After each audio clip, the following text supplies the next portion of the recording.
Nalen?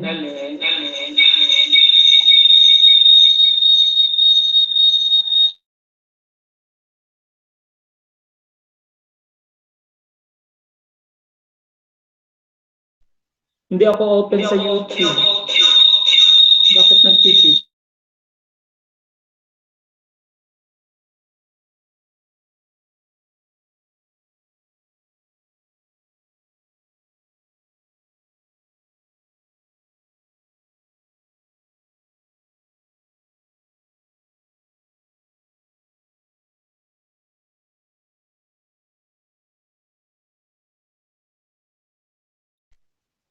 Nalen, good morning.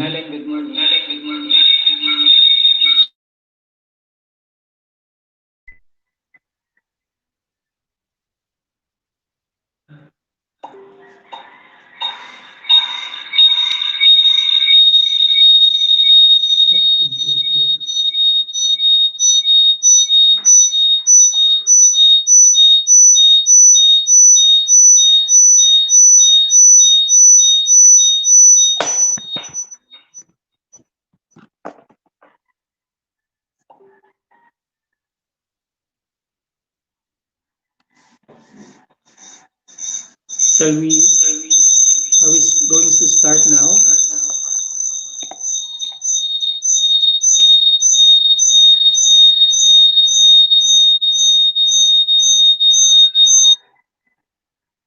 Hello?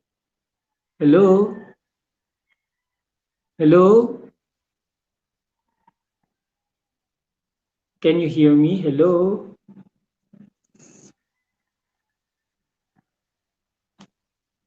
Hello?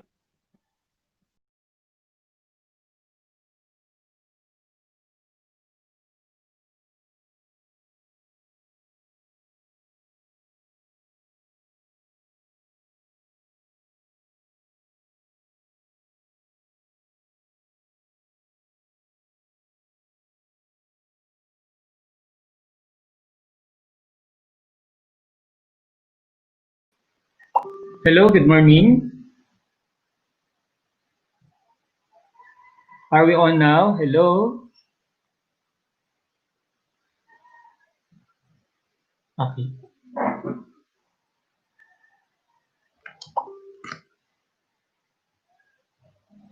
Hello, good morning, everyone. Hello, good morning, everyone. Welcome to the second day of our webinar, the capacity building on the development and utilization of IDEA exemplar. We would like to welcome our participants from Cluster 3, Batangas Province, participants from Batangas City, Lipa City, and San Pablo City. We would like to welcome you all to the second day of our webinar. Let us all have our nationalistic song, the prayer, and later on the recap.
Pilipinas kong hirap.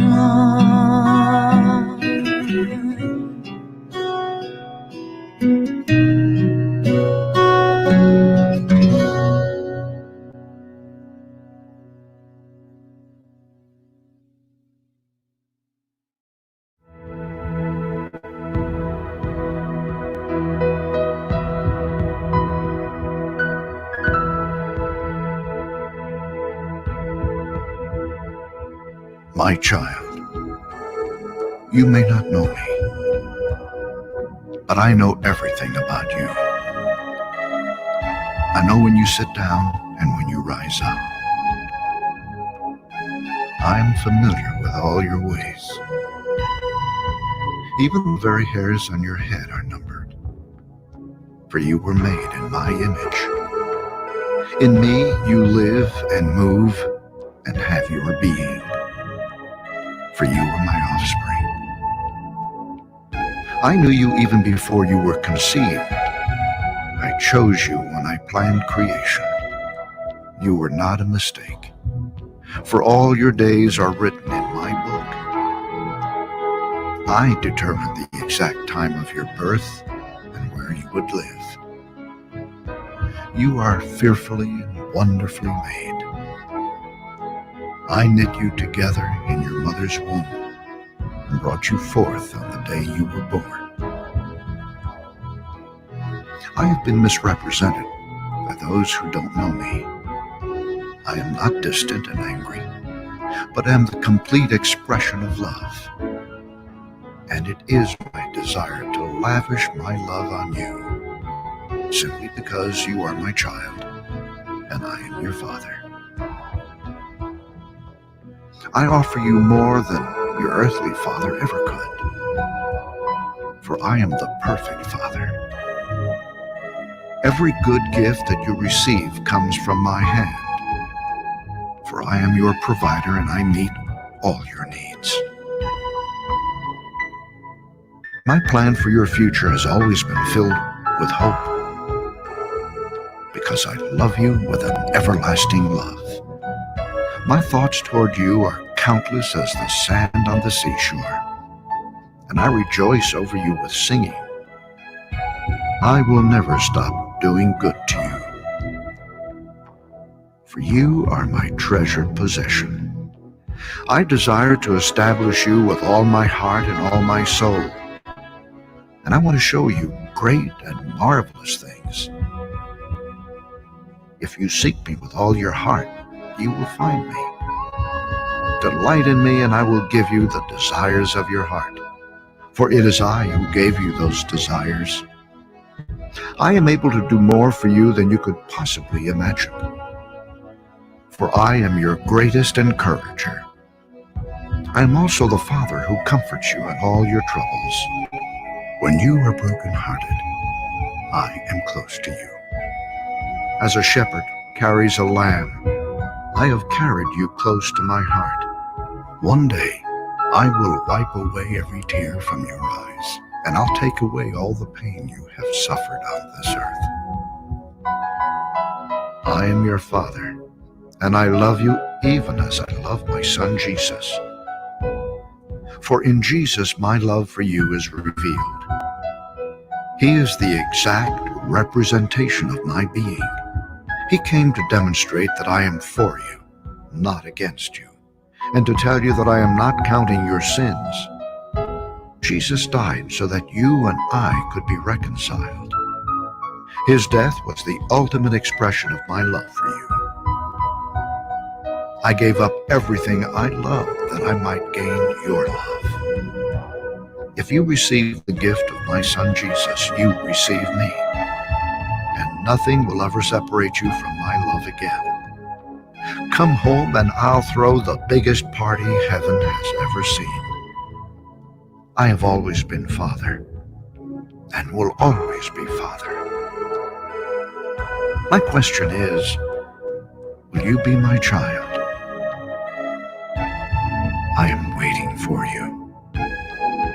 Love, your dad, Almighty God.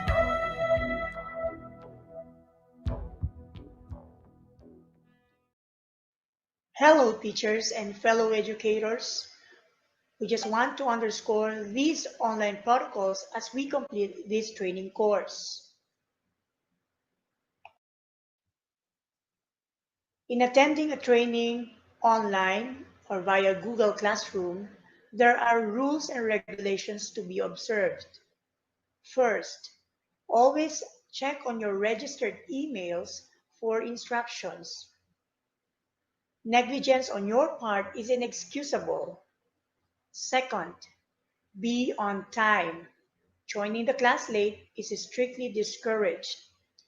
Third, always check on classwork in the Google Classroom for all course requirements and outputs. It is your responsibility to accomplish the course requirements and outputs. Fourth, accomplish your assignments and all assessments with diligence. Submit them in your Google Classroom. Your submissions will be assessed and monitored by the assigned member of the program management team in your class. Fifth, ask questions through Google Classroom stream or via YouTube stream. Answers to your questions will be attended by the program management team, which consists of learning area supervisors of the Curriculum Implementation Division or by the learning facilitators. Sixth, this is exclusive course for you which observes Data Privacy Act of 2012. Any act against persons' right to privacy like video recording without due consent is a violation of this law. Respect to privacy is upheld by the program management team. There are course requirements, rules, and regulations that this course expects from you. First, prompt and complete attendance to class is required. HR specialists and M&E specialists are monitoring your daily attendance. Second, all the tasks that you must undertake will be assessed by the program management team. Your compliance to all the requirements is advised. Third, a certificate of participation or e-certificate will be given to all participants who will complete the attendance. Only those who are able to satisfactorily complete the course requirements will receive a certificate of completion.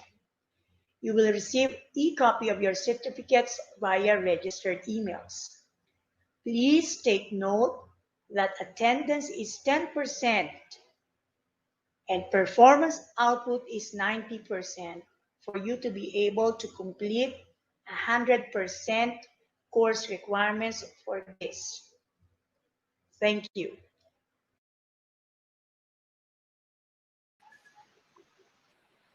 Thank you very much, Mark, our colleague from HRDD. Let us now have yesterday's recap of the sessions. Let us call on our friend from HRDD and from the Kids for the Philippines, Jonaline Patalica. Yes, take it away, Jonaline. Good Thank morning.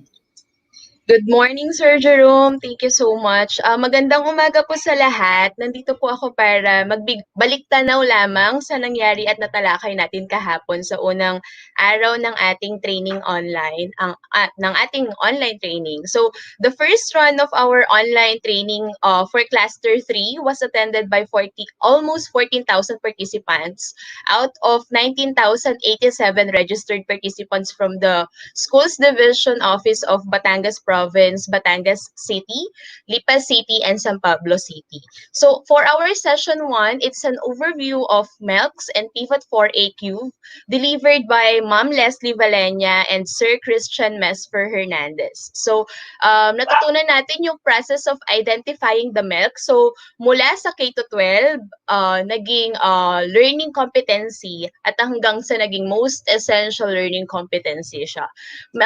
Tinalakay din ni Ma'am Leslie yung endurance, kung paano nagkaroon ng naging determining factor whether a learning competency is to be retained, merged, dropped, or rephrased. So a learning competency is considered enduring if it remains with learners long after a test unit or of study is completed, or if it is useful beyond a single test or unit of study.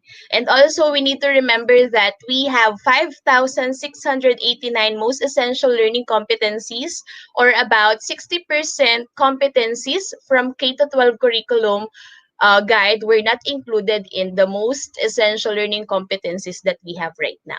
Also, we also need to bear in mind that the release of the MELCs is not just a response to addressing the challenges of the current pandemic that we had right now, but it also part of the Department of Educators' long-term response to develop resilient education system, most especially during this time of pandemic.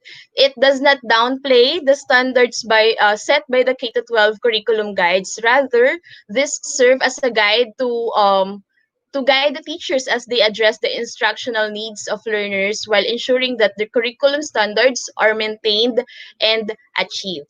For the session 2, it was delivered by Ma'am Gail Mabiliran and Sir Mervin Tortosa, and it's all about Pivot 4A Bio Curriculum Guide. So the Region 4A launched the Calabarzon Pivot 4A Cube, or the flagship program of our region in support to Sulong Edukalidad of the Department of Education. The goals of Pivot 4A Cube yields toward excellence, empowerment, and efficiency, or also known as the power of three. It also follows the ICLEA framework, or the intent, competencies, learning experiences, and the assessment framework. Also, the DepEd Calabarzon developed the Pivot 4A BAO, or the budget of work, to redirect the delivery learning competencies in a precise and a quality-driven direction by giving emphasis on most essential learning competencies. Lastly, we also have the enabling and enrichment competencies as a springboard to meet the expectation of most essential learning competencies, and also serve as a guide for teachers in writing their lesson exemplar. So these are the things that we have tackled yesterday, and we hope that the learning facilitators were able to answer all of your questions yesterday regarding MELC and Pivot 4A during the open forum.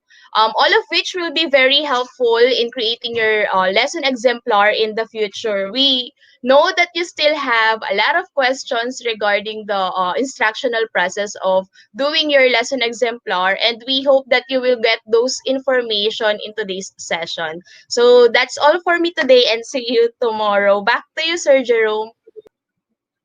Lynn, thank you very much, and I hope you have taken note of those things that we did yesterday.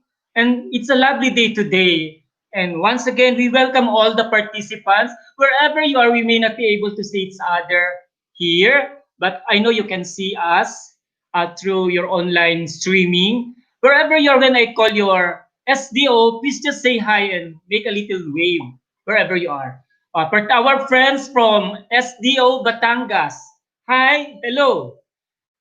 From SDO Batangas City, hello friends. SDO Lipa City, hi there. And SDO San Pablo City, hello friends. Welcome to the second day of our online training. Today we are going to have 3 sessions, and these sessions will be facilitated by our always able learning facilitators. For session 3, we will be discussing about IDEA instructional process. This will be given to us by Ma'am Gurley, an EPS from SDO Tanawan City, and Sir Erickson Gutierrez, a principal from SDO Batangas. Session 4 will be all about learning delivery modalities, to be given to us by Ma'am Evelyn Navia, a principal from SDO Laguna, and Ma'am Mary Grace Gabile, a principal also from SDO Tayabas City. Then the last session for the day will be about assessment, or our multi-modal assessment strategies, to be given to us by Sir Christian Balino, a principal from SDO Laguna, and Sir Mark Anthony Malonzo, our colleague and friend from HRDD Regional Office. So without much further ado, we would like to stay back. We would like to invite everyone to stay back and relax, and let us all listen to the 3 sessions, and we will see you later for the question and answer. Sir Mark, please, let's have all the sessions now. See you later. Keep posting your questions, by the way.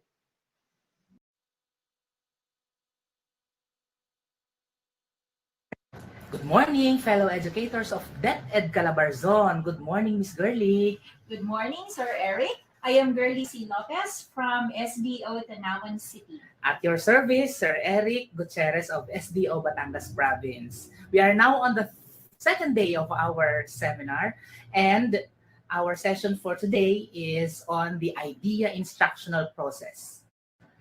And of course, for today's session, our terminal objective is, at the end of the session, the participants shall be able to explain IDEA instructional process. And for us to achieve that, we are going to discuss salient phases of the IDEA instructional process and identify appropriate lesson activities following the IDEA lesson delivery. Before we start, let us tickle your minds first. So we're going to have this activity entitled, Guess the gibberish! And how do we do that, Miss Girly?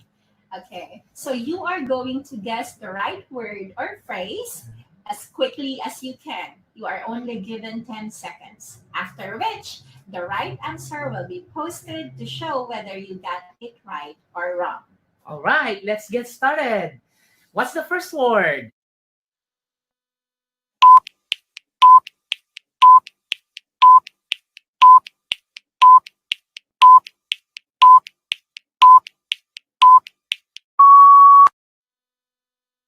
Okay, so we have the first phrase, enabling competencies. Oh, enabling competencies. Well, let's have this second word.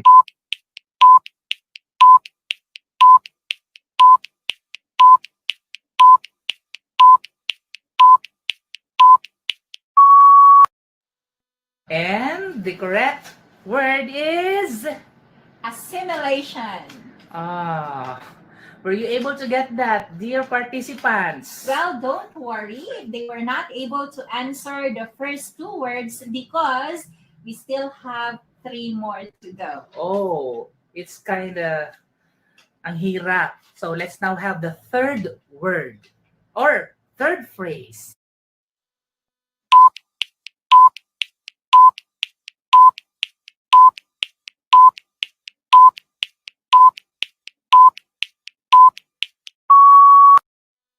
Did you get it? And the answer is lesson exemplars. Interesting phrase.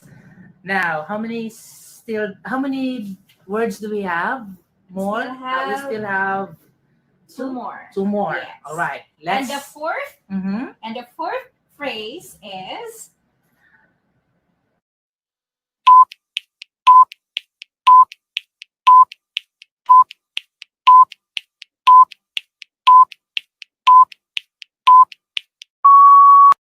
Miss Girly?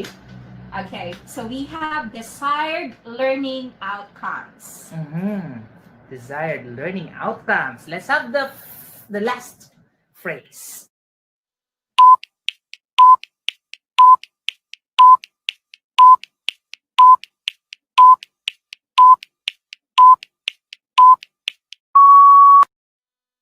And the correct answer is The last phrase is IDEA instructional process, uh-huh. which is our topic for this session. Wow. Interesting. All right, were you able to guess all of the words or phrases correctly? What do you think, Miss Girly? Well, kapatid, that is fine if they were not able to get all the word and phrases, no? Well, anyway, how do you think these words and phrases are linked with our session for today? Ibato natin yan sa kanila. And as we go on with this session, we shall find out. Okay, so we're going to have the definition of terms of these 5 phrases. First is the most essential learning competencies, no? Or the milk. Mhm.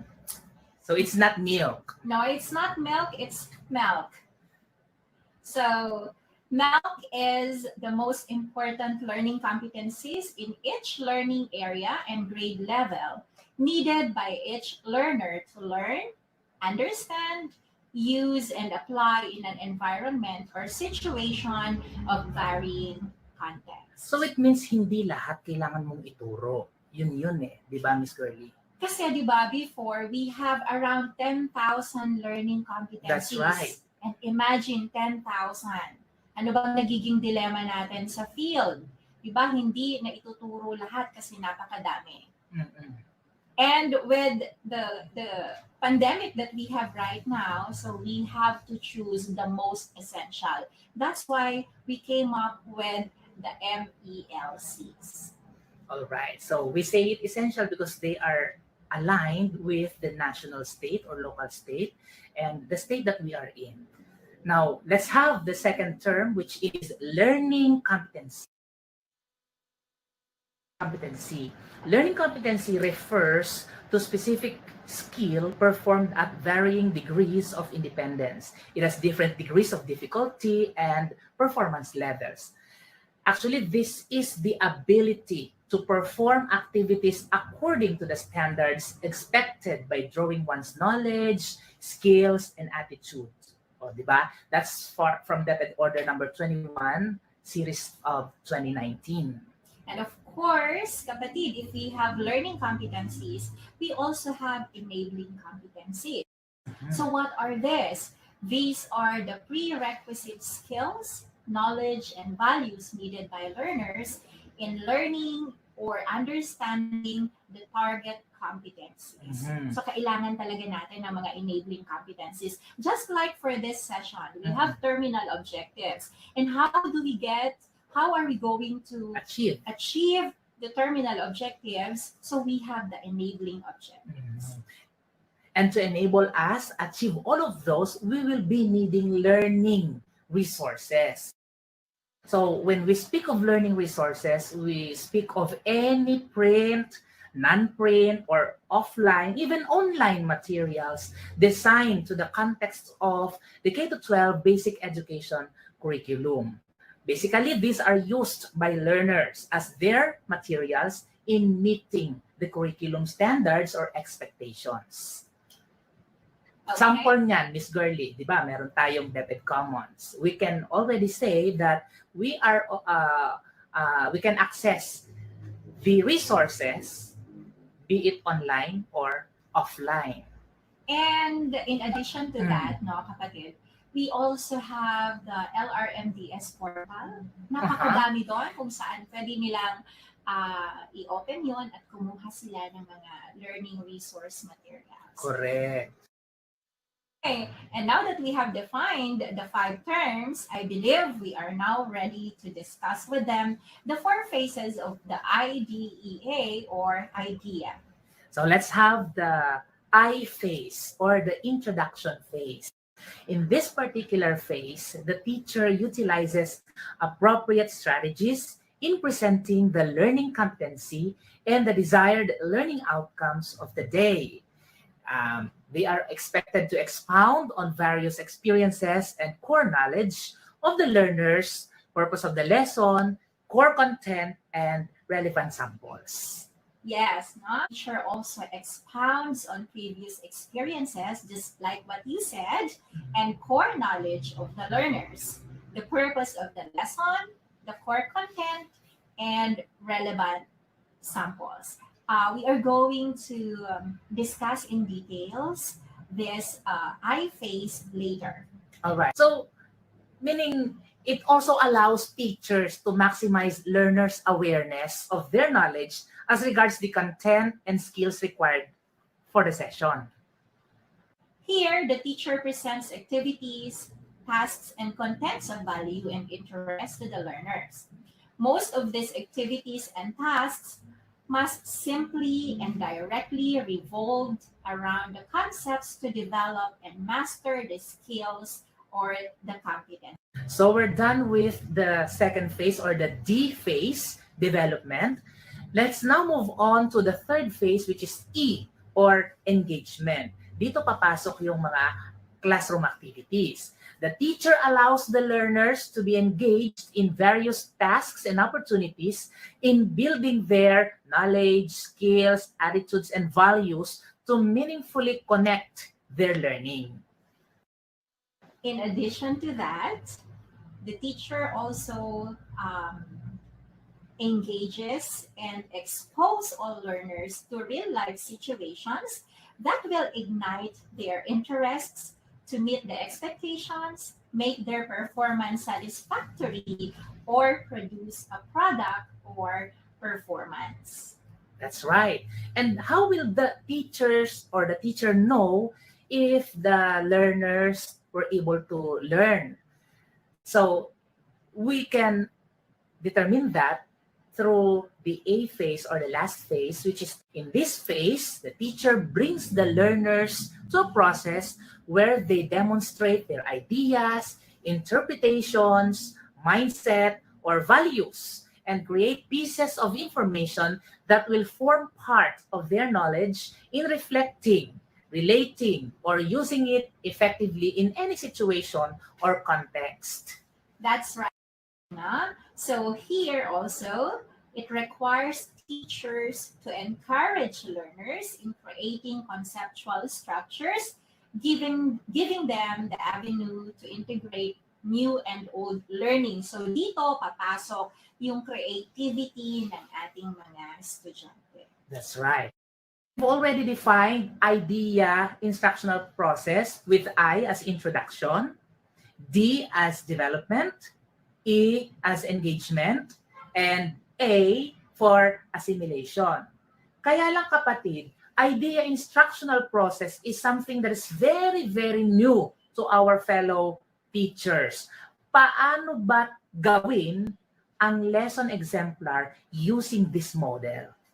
Napakaganda ng tanong mo, kapatid, no?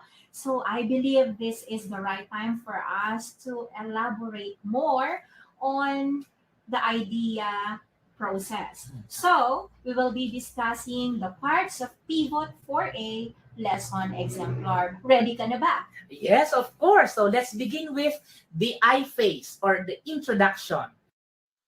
In introduction phase, teacher will present the lesson review, of course, the purpose of the lesson, and the presentation of samples.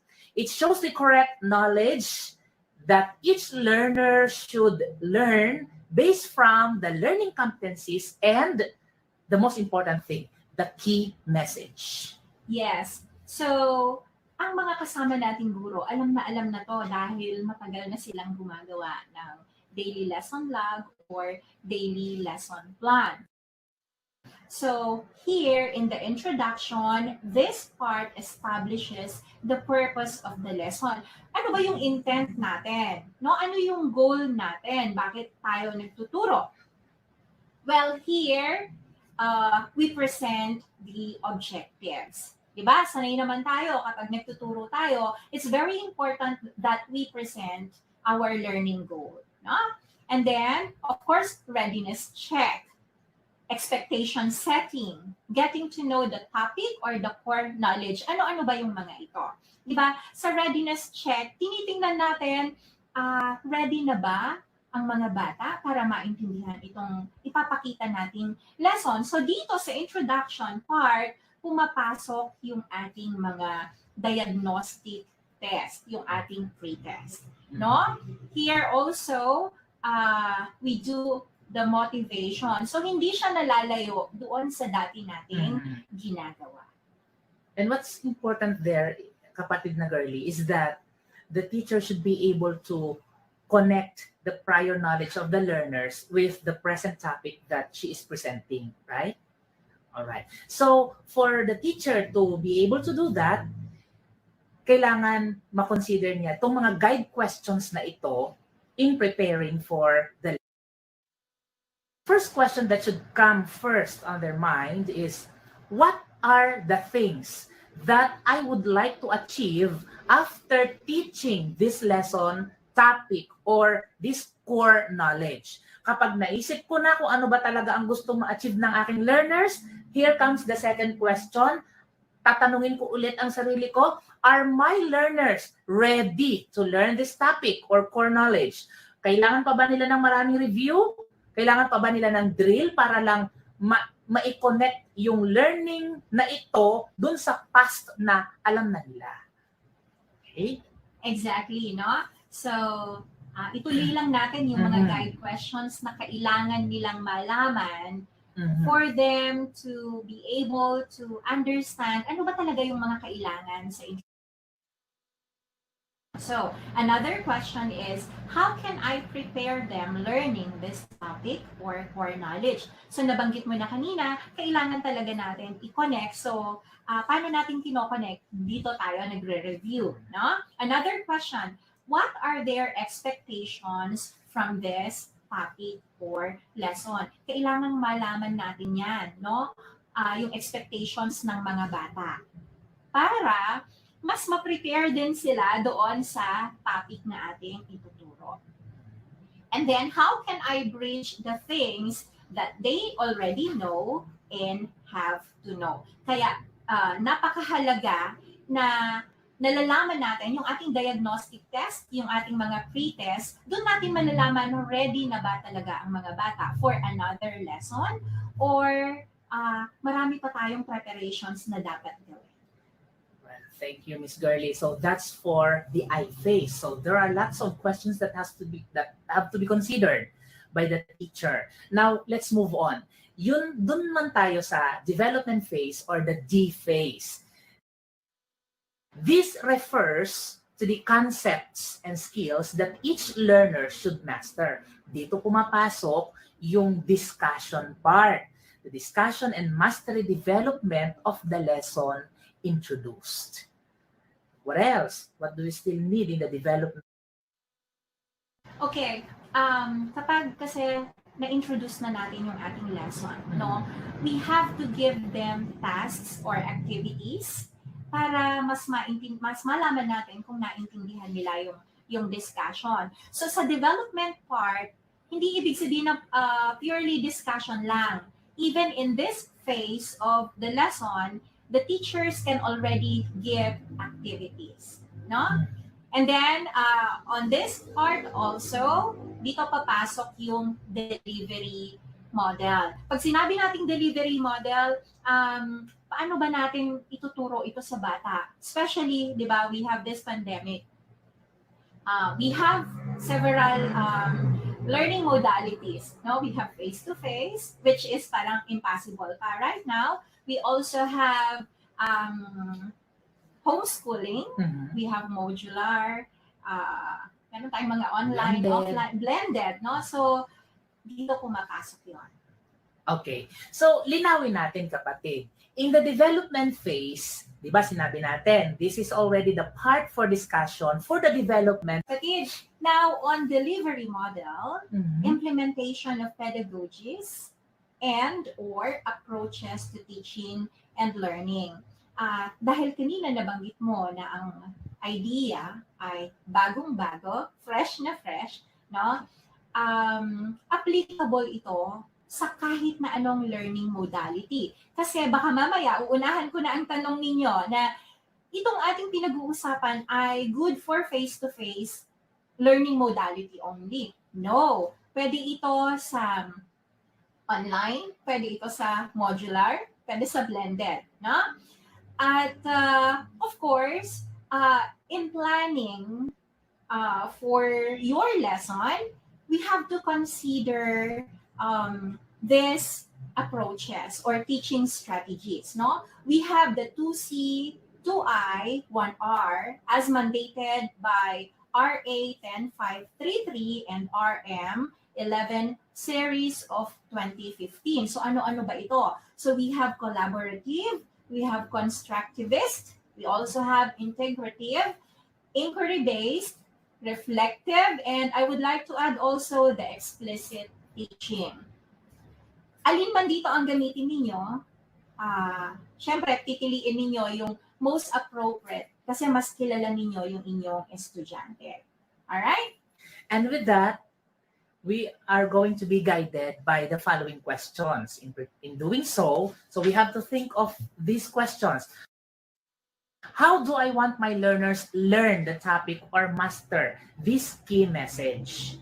Secondly, what specific teaching model would I use? Halimbawa, during the pre-reading, paano ko ito gagawin? While reading, what are they doing? What are they supposed to do? Etc. And then, what tasks should I give to enhance their concepts, skills, or performance? Not only that, we still have lots of questions, Miss Gurley. Yes, another, should I give pedagogical or real-world tasks? So ito yung diniscuss mo kanina, kapatid, no? Ang tanong, can we give real-world tasks kapag ang learning modality natin ay modular? It depends. Is that possible? So, ang naiisip ko dito, pwede naman, no? We can actually put there in the module na they can cook, no? Yes. They can cook adobo. Pero paano natin malalaman na ginawa nila? Then they will go back to the pedagogical task by really writing the steps on how to cook adobo. At syempre, kasama doon yung ingredients. That's right. And then we also have another question. What strategies, approaches, and or techniques would I employ in enhancing the concepts or skills of my learners? Nabanggit ko na kanina yung different teaching strategies. No? Well, that's all for the development. I just hope marami ng takeaways ang ating mga kaguruan. Let's now move on to the third phase, which is the E phase. We call it engagement. So in the engagement phase, the teacher presents the application, as we have said a while ago, and additional activities of the classroom. It also refers to the cognitive tasks, pwedeng pangkaisipan, that learners must be involved with. Pwede natin silang pa-recitin, pasulatin, etc. And then provides pedagogical, both, and real-world tasks to learners to enhance their skills relative to the identified key messages. Okay. So, maaaring ang tanong, doon sa development phase, merong activities. That's right. Meron talagang activities doon sa development phase. And then here in the engagement phase, these are additional activities to enhance the skills and competencies of the learners. No? So we have performance task. Alam natin to sa ating DLL. So we have performance task. And here, we discourage the use of pen and paper test. No? Why do you think so? Kasi this is already the application part of the lesson. Kaya iniiwasan na natin dito yung pedagogical task. For example, ano ba yung mga performance task? Going back doon sa adobo, parang favorite natin yung adobo sa TLE, of course, no? This is in face-to-face muna. So, we allow our learners to cook. That's real-world task. Another, we ask our students, for example, in English, we ask our students to have a short skit or a drama, no? Kasi performance task ito. So, iiwasan po natin yung pen and paper. And then, exposure to concrete experiences of learners. So, pwede dito, sa science, for example, doing the experiment. Yes. So, in so doing, the teacher should also be guided. Una, what tasks should I prepare or give my learners to make them engaged and perform the target skills? Kasi sabi natin kanina, performance task tayo eh. And then secondly, what concrete experiences among these learners would I touch or bring out in dealing with the target lesson or topic? Okay, we have more questions here. What application tasks would I offer for them to demonstrate their skills?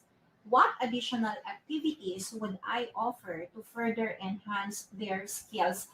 In this part, in the engagement phase,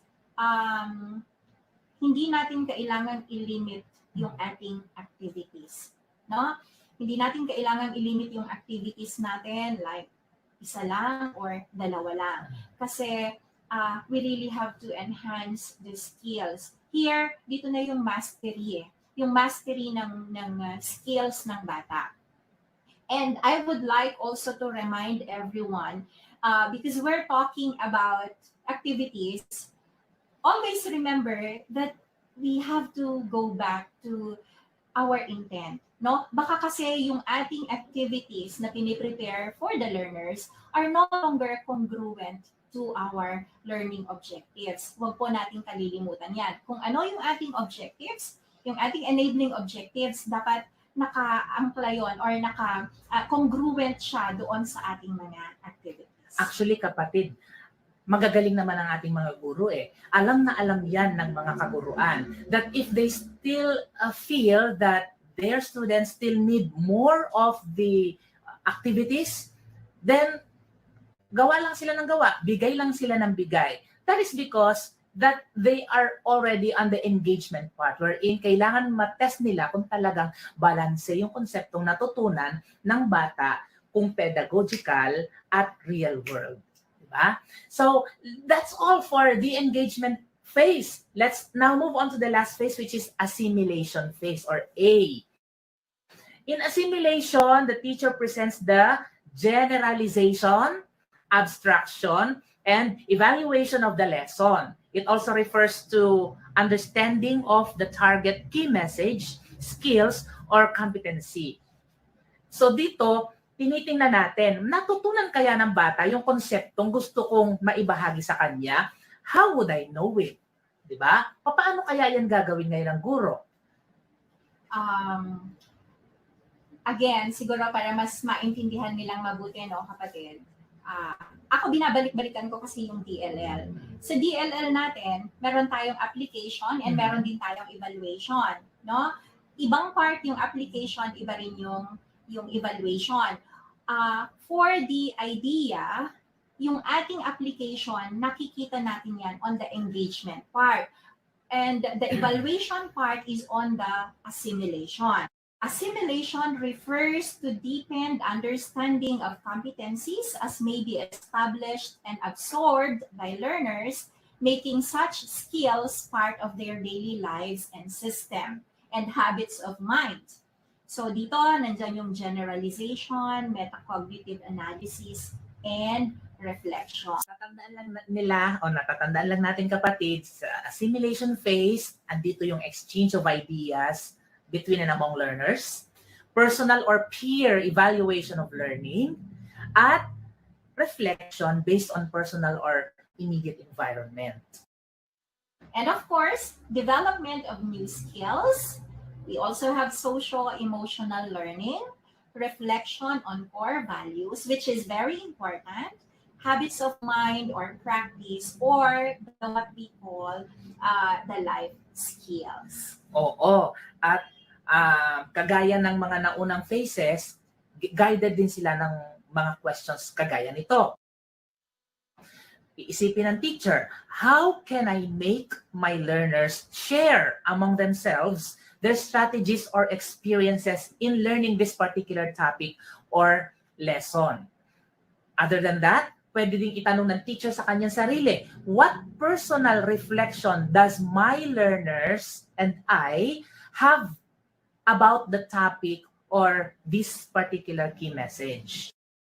And syempre, isa sa napaka-importante, no, kung bakit tayo nagtuturo, ay yung makita natin yung application ng values na natutunan nila. No? What core values are strengthened that can be observed among my learners even outside the classroom? What life skills are enhanced and can be applied in their daily lives? What habits of mind or practices are learned or acquired by the learners. Actually, dito, papasok na talaga din yung creativity ng bata. Because dito sa assimilation part, lalabas na talaga yung learnings nila, no? So, kagaya ng sinabi ko, yung creativity and yung critical thinking skills nila, dito na din lalabas. Well, buo na yung ating konsepto ng idea instructional process. Siguro, with this particular session, masasabi natin that we were able to help all of our co-teachers in the region na maintindihan, mas malinaw, sakto, itong ating idea instructional process na ating ina-adapt with this pivot for a lesson preparation. Before we end up, no, kapatid, meron akong isang tanong sa'yo. Do you think our teachers are ready to develop an idea lesson exemplar? I think so, and I hope so. Total, malinaw naman ang sinasabi ng Regional Order number 10 and Regional Memorandum number 296. And with the aid of these sessions that they are undergoing, siguro naman napakalaking tulong na nito. With all the samples attached sa mga memoranda, siguro naman kayang-kaya na nila. I agree with you, kapatid, no? So, ang kailangan lang talaga ay magbasa, no? Para mas maintindihan. At naniniwala ako na you already have prior knowledge kasi hindi po naman naglalayo yung dati nating ginagawa, yung old normal sa gagawin natin ngayong idea lesson exemplar. So, as we have promised, we will be showing you a sample lesson exemplar with the IDEA phases. What we have on the screen is a lesson exemplar for English 7. The learning modality used is modular. Remember that in modular, we have the print and non-print. For this lesson, modular print is used. Teachers are already familiar with the information on the upper portion of the lesson exemplars, like the names, date, grade level, quarter, and ang nadagdag dito ay yung number of days na ang basis natin ay yung budget of work. So for this lesson, we have 2 days. We have the objectives, the content standards, the performance standards, and of course, the most essential learning competency. For this lesson, the milk is identify the figures of speech. For this case, no enabling competencies were mapped for the identified milk. Meron po talagang milk na walang enabling competency. Then we have the learning resources. We have to indicate all the learning resources we have used for this particular lesson. No? Kagaya ng teacher's guide pages, learner's material pages, textbook pages, and of course, because this is modular, ang ilalagay po natin dyan ay yung pages ng ating module. Okay. Now, we're moving on to the procedures. Ito yung ating hinihintay, no? Dito na po natin makikita yung application ng IDEA phases. For the introduction phase, these are the things that the learner will see in his or her module. Remember, module lang po ang kaharap ng bata dito. So the learners will do the walkthrough of the lesson expectations. The content of the lesson will be presented, and learning objectives will also be introduced to guide the learners on the learner's target founded on knowledge, skills, attitude, values, principles. Here, the teacher has 2 preliminary activities. The first one are sets of pictures with colored and black and white. Okay, ito po siya. For each set, there is an explanation for the pictures, and you can see that on the right side of the picture. The second activity includes 2 science articles about birds. So here are the articles. So we have article number 1 and article number. In these 2 activities, the teacher is already giving the learner of what will be discussed. It is also in this part that the teacher reviewed the past lesson and connects it to the present topic through the preliminary activity. Okay, where is that review part of the lesson? Here, those pictures and the articles have something to do with figurative language. In our previous lesson, we discussed figurative language, right? So, yan po yung review part ng introduction phase. And going back to the activities presented by the teacher, here, the set of pictures and the articles, integration is very evident. Remember that we need to integrate our lesson with another subject or subjects. That is one of the indicators in our PPST, or the Philippine Professional Standards for Teachers. Let us not forget that PPST indicators are not only for classroom observations. Kasi baka sabihin nyo, modular naman to, bakit kailangan nating i-observe yung PPST indicators? No? A teacher must always exhibit the competencies expected of her with or without the health crisis. Kaya wag po nating kalilimutan ang PPST indicators sa ating pagtuturo sa kahit na anong learning modality. Again, the teacher used science articles as springboard for her topic. Now we move on to the development phase. This part of the lesson is introduced by another activity.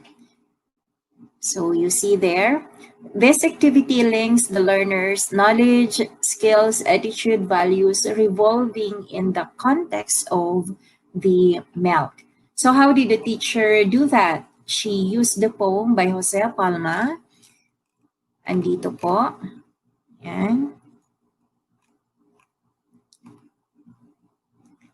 So that's the poem by Jose Palma, which was translated into Filipino and became the lyrics for the Philippine national anthem. The poem includes figurative language. No? Kita natin dyan sa lyrics. And again, we can see here guide questions pertaining to the content. Where are the guide questions? There are 3 guide questions. In addition to that, to make the reading more interesting for the student, the teacher used infographics instead of a pure text. Kasi nga, di ba, nasabi ko kanina na ito ay mga grade 7. So, nandun sila sa transition period from elementary to junior high school. So, ito po yung ating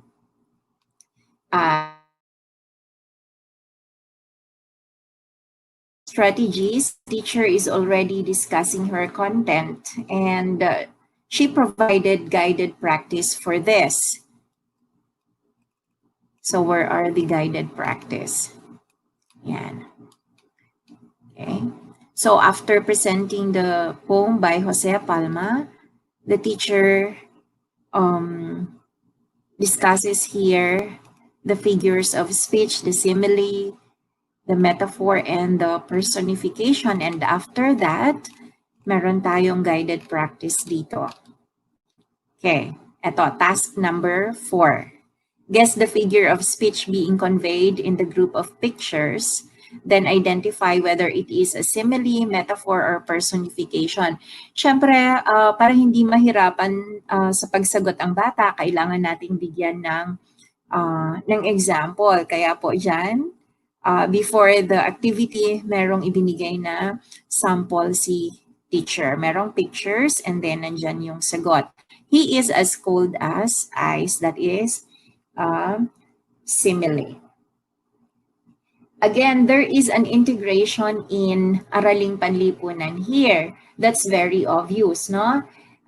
Development of critical thinking skill is also present. How?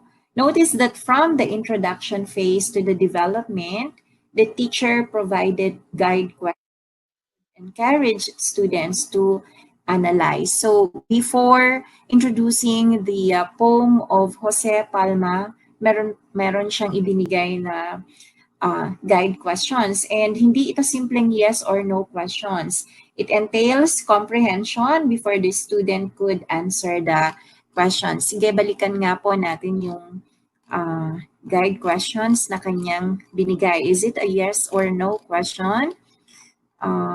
Parang hindi naman, no? So what do the poem Filipinas and the song Lupang Hinirang symbolize? Why is the Philippines called a land of the morning and a child of the returning sun? So notice that the guide questions do not only talk about the content of the poem by Jose Palma, but it also talks about the content or the topic, the figures of speech, no? And I also noticed that the activities are very engaging kasi merong mga pictures. Yan. So consistent si teacher sa paggamit ng mga pictures sa kanyang lesson. And bago ko makalimutan, yung literacy skills ng bata ay na-develop din kasi gumamit ang guro ng mga babasahin na merong guide questions, no? And most of these are used as springboard for her topic. So doon sa introduction nga kanina, gumamit siya ng science articles, no? Okay.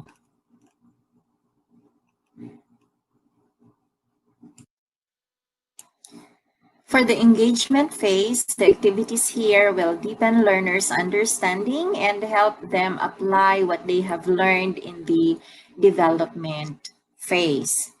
So let's take a look at the kind of activities the teacher has included for this phase. Meron siyang music trivia, no? Kasi it has something to do with the activities. This time, the student will identify the figure of speech in the lyrics.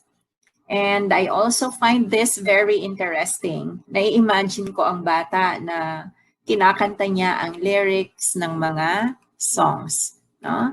Tingnan natin. So, the title of the activity is Sort the Songs.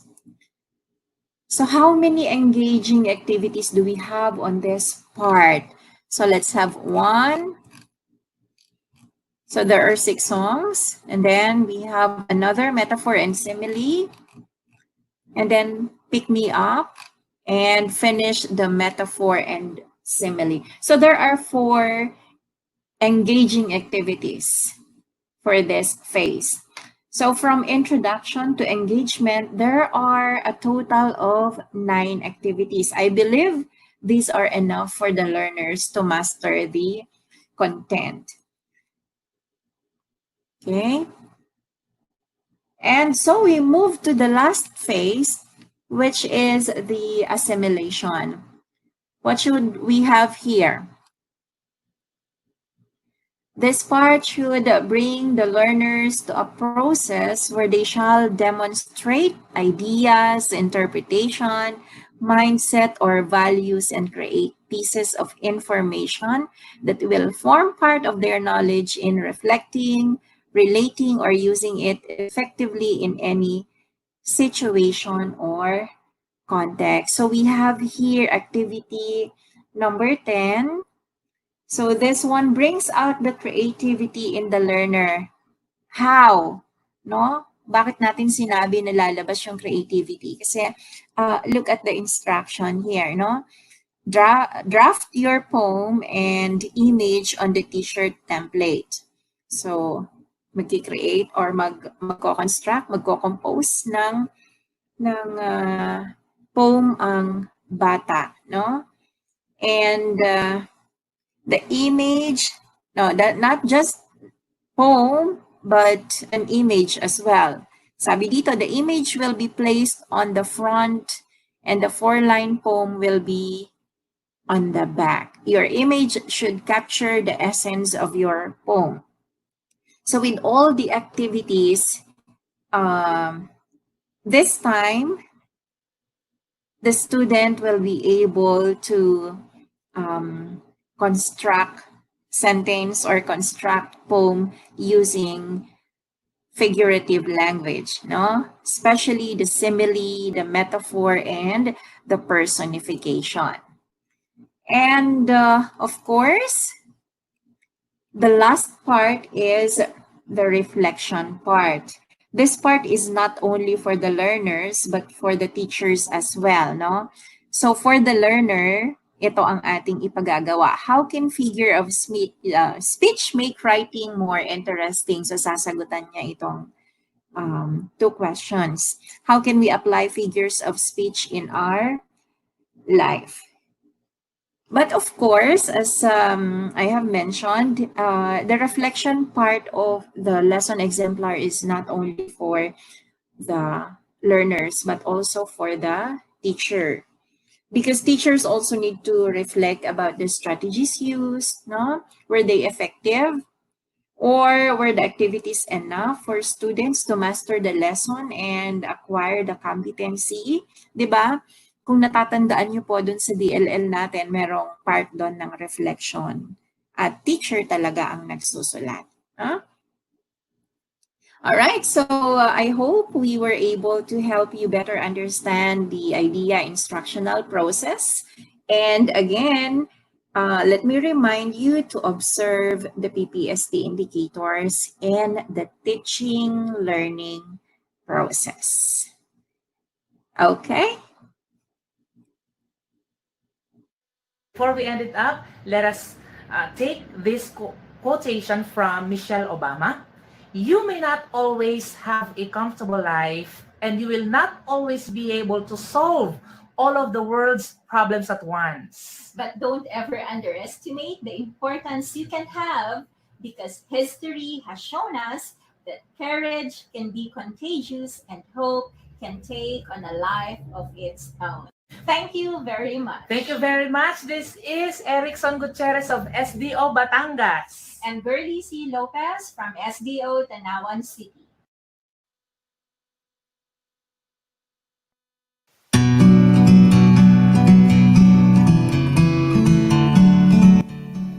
Magandang araw po. Welcome to another module discussion. Now is Module 1, Development and Implementation of IDEA Exemplars for Teachers, Session 4, Learning Delivery. Kumusta po kayo sa panahon ng pandemya? Tama, dapat maging malusog, malakas, at umiwas sa sakit. Now, before we start, let us have this priming activity. You are then requested to go to your classroom, visit a link, and answer an item using a scale of 1 to 5. Make use of 5 for very strategic with your learning delivery, 4 often strategic with your learning delivery, 3 strategic with your learning delivery, 2 a little strategic with your learning delivery, and 1 not strategic with your learning delivery. Your question is this: how strategic are you with your learning delivery of your most essential competencies or your MELCs and of your other learning competencies or ELSIs? You can also explain your answer into your comment section by answering one like, how do you become that strategic? Please do this for 5 minutes.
Okay, I think we are done. Now, let us have few of your ideas. I think we can see things being encoded. Okay, so we have lots of 5. We also have lots of 4. One gave an explanation for a 5 answer. Very strategic. 4, I am making use of teaching approaches. 4, often strategic. This is another answer. 4, I know my learner's needs. And then, of course, another often strategic. For I am after my learner's capacity. Very well written. Those answers were helpful with our discussion. Now is the reading of our objectives. Let us start with our terminal objective. For the terminal objective we have, at the end of the session, participants shall apply the different learning delivery modalities in the IDEA instructional process based on the learner's context. For our enabling objectives, we have these 3. Specifically, participants like you shall enable yourselves to A. Discuss the connection of IDEA instructional process such as approaches and or learning competencies to learning delivery. B.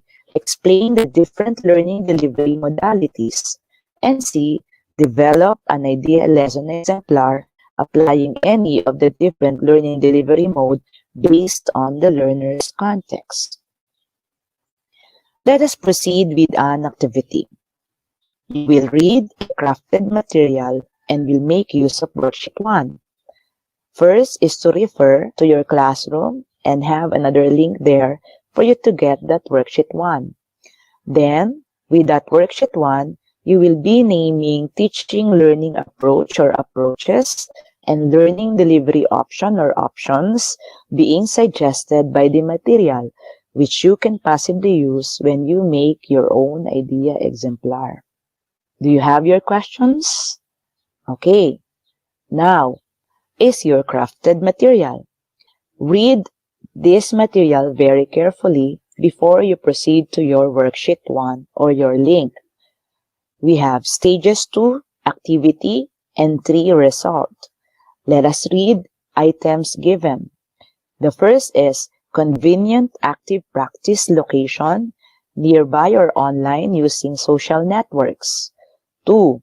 Real focused practice of listening, speaking, reading, and writing. 3.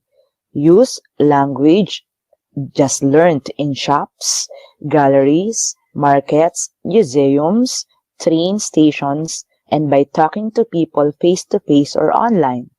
And 4. Every activity carefully planned and prepared, and every session something new and challenging. And the last is feedback and learning experience consolidation. This crafted material is part of a tutorial video taken from the web. Now, after those or after reading things like given for that crafted material, again, you need to name learning approaches which you can find, and then learning delivery modalities which you can also find or read from the said crafted material. So if you do not have any question, you may then proceed to your worksheet number 1, to your classroom link, and have these minutes.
Okay, Air, kumusta po kayo? Nakatapos po kayo?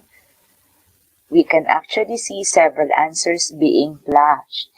Marami po dito, maraming may sagot, marami po talaga na pwedeng mabasa. Okay, now let us have or do some talking. Let us answer number 1. Okay, how was your experience naming answers using a lead? Yan, nakakatuwa po. Creative. And that will actually be the one required for a teacher or a principal like us. Okay? To be delivered with clients. Informative. Okay? It's because of the material. Challenging. Challenging because of the signal. Another is challenging because of the technology know-how. That's true. And challenging because of the time limit. Yeah, you are actually naming answers true to all. Congratulations, everyone. Now, considering all your answers given, I actually made them in a table like this. What possible connection can you see between the instructional process, the teaching learning approaches on the first column, and the learning delivery modalities we have in the table? The next column, of course.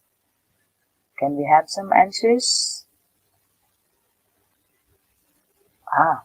We can see one being encoded, and that is, okay, learning approaches can really be given in one idea exemplar, okay. Some can consider one or two or many or several of them. And then what else?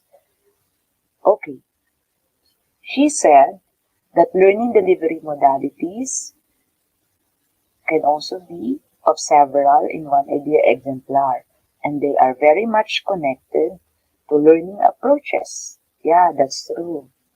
If you will go back to the activity, really you can have there or heard there the use of face-to-face and of distance learning. But then you can say, and you can even find there that they make use of several approaches like integrative, even reflective because of the feedback, the constructivist because of the train station, and so on. It's the location, the learning location that we are telling here. And then, of course, the collaborative because of other people, and then the inquiry-based because of the questions given to those people. See? So what is it that we can say? Learning approaches are actually very much connected to our learning delivery modalities. Now, let us continue for us to prove the connection of the two and the importance of learning delivery modalities in our lesson exemplar. Learning delivery. Before any discussion, I would like you to be introduced to this copy, Guidelines on the Implementation of MELC Pivot 4A Budget of Work, BOW, in all learning areas for key stages 1 to 3. A copy of this was given to us the last May 2020.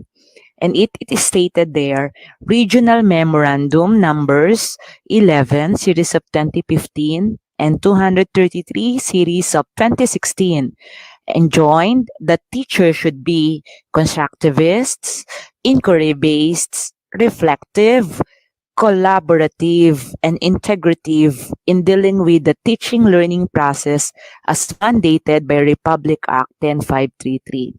So this guideline is actually reiterating to teachers that they need to be constructivists, inquiry-based, reflective, collaborative, and integrative. Make use of those teaching approaches in order to be flexible and in order to be that creative when they make particularly that idea exemplar or lesson exemplar. Another feature of the said guideline is this framework. With this framework, we have teachers guided by this process are encouraged to be. The title, of course, or before we proceed, the title, of course, of this framework is The Idea Instructional Process and the 21st Century Skills. So this framework is telling teachers to be or to act relevant to the needs of the learners. Be creative in delivering their lessons using any applicable modalities. What else? Be flexible with the approaches.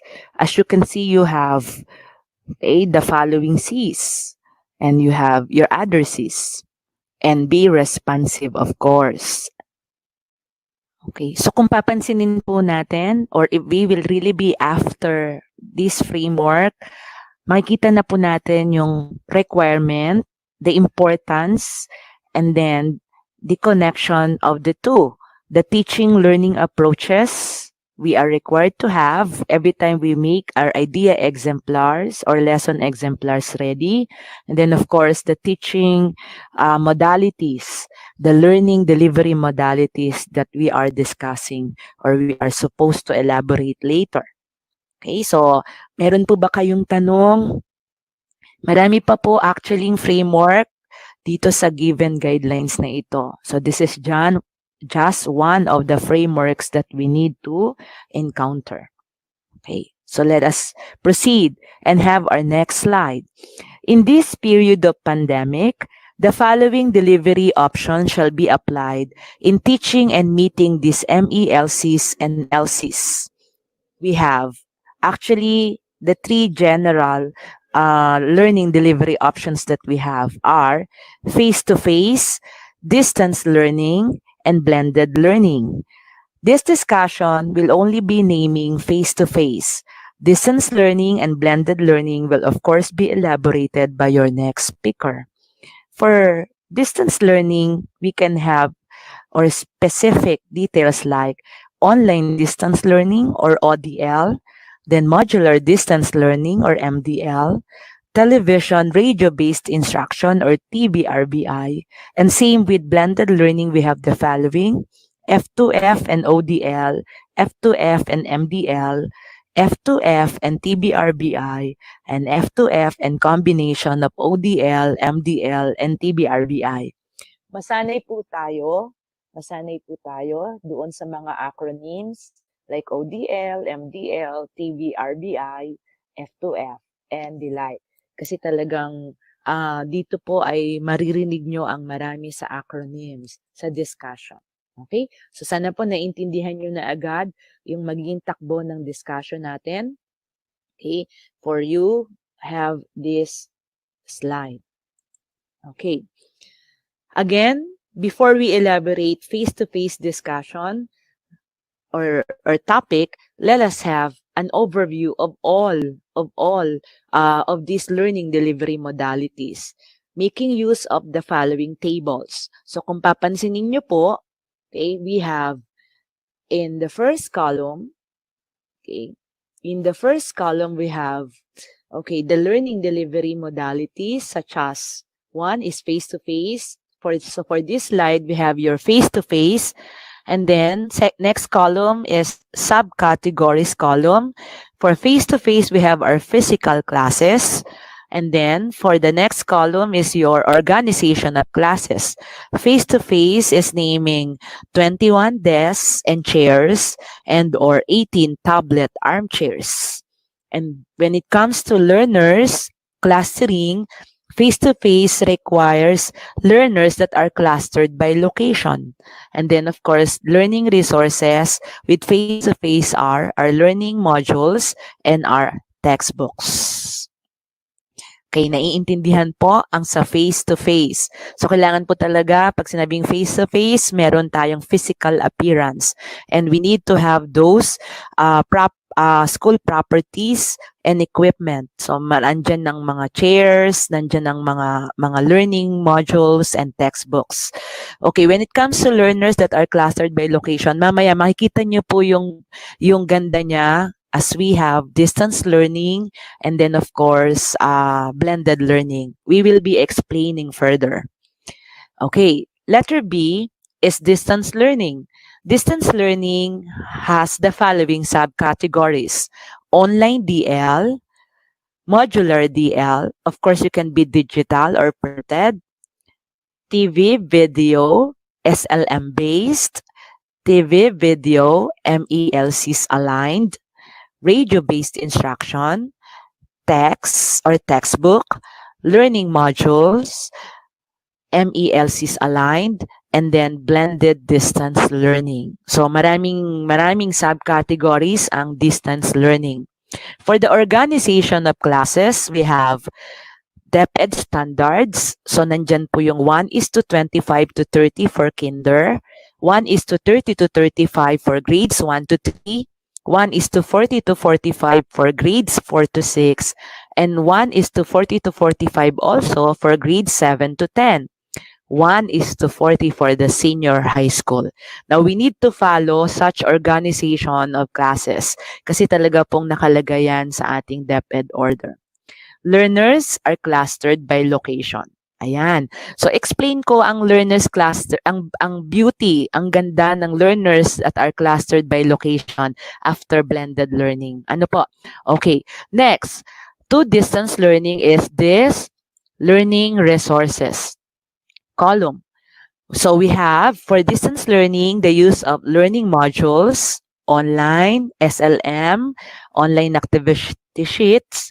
We have printed also, we have digital also, and we have, what else do we have? Learning activity sheets and other essential learning resources. So kung makikita nyo po, dyan sa column na yan, nandyan yung pare-pareho, pero kung kailangan maging online, gagamitin po natin ang maging online. If we need to be printed, we will make use of printed. Okay. See, malapit na po yung sinasabi naming beauty ng learners clustered by location. Okay. Coming next is this blended learning, the face-to-face and the distance combination. So we have subcategories like F2F and ODL, F2F and MDL, F2F and TBRBI, F2F and ODL, MDL, and TVRBI. For the organization of classes, we have the same, but then we have the consideration of health standards. Alam niyo po kung bakit? Kasi ito nga po ay blended learning. So, pwedeng mangyari na once in a week, merong face-to-face. Pag nag-face-to-face, alam niyo na, dahil sa ngayon, bawal, hanggat walang vaccine, pero pag dumating yung araw na pwede, kailangan pa rin natin ang health standards. So, nandyan yung distance or social distance, yung physical distance ng mga estudyante, yung wearing of masks, and then of course, siguro yung groupings o kaya yung limited number lang ng pupunta sa school. Kasi tandaan natin na ang mga restaurants nga po ay nandyan na nag-30% hanggang sa nag-50%. Okay, so ganun din po ang mangyayari sa school natin. Okay, same with face-to-face and distance learning. Learners here are clustered by location. And for the learning resources, we have the learning modules, the SLMs, printed or digital, the videos, radio-based lessons, okay, and other things that are necessary as learning resources. Okay, so pag-usapan po natin yung learners that are clustered by location. Sa amin pong mga principal, natutuwa po kami na makita yung effect ng modality survey na nandoon sa LESF, yung enrollment online or remote enrollment form na meron tayo. Pagdating po doon, na-identify po namin sa school kung ilan ang mag-online at kung ilan ang magmo-module. So, yun po yung first step. So, this is about clustering or sectioning. So, ang ating local term dito ay sectioning, pero tawagin na po natin siyang clustering. Meron pong kasunod yon. Dahil may address ang form, ginawa po namin sa school, so this can be a tip to many of the principals. Okay, ginawa po naming i-name ang kanyang mga location.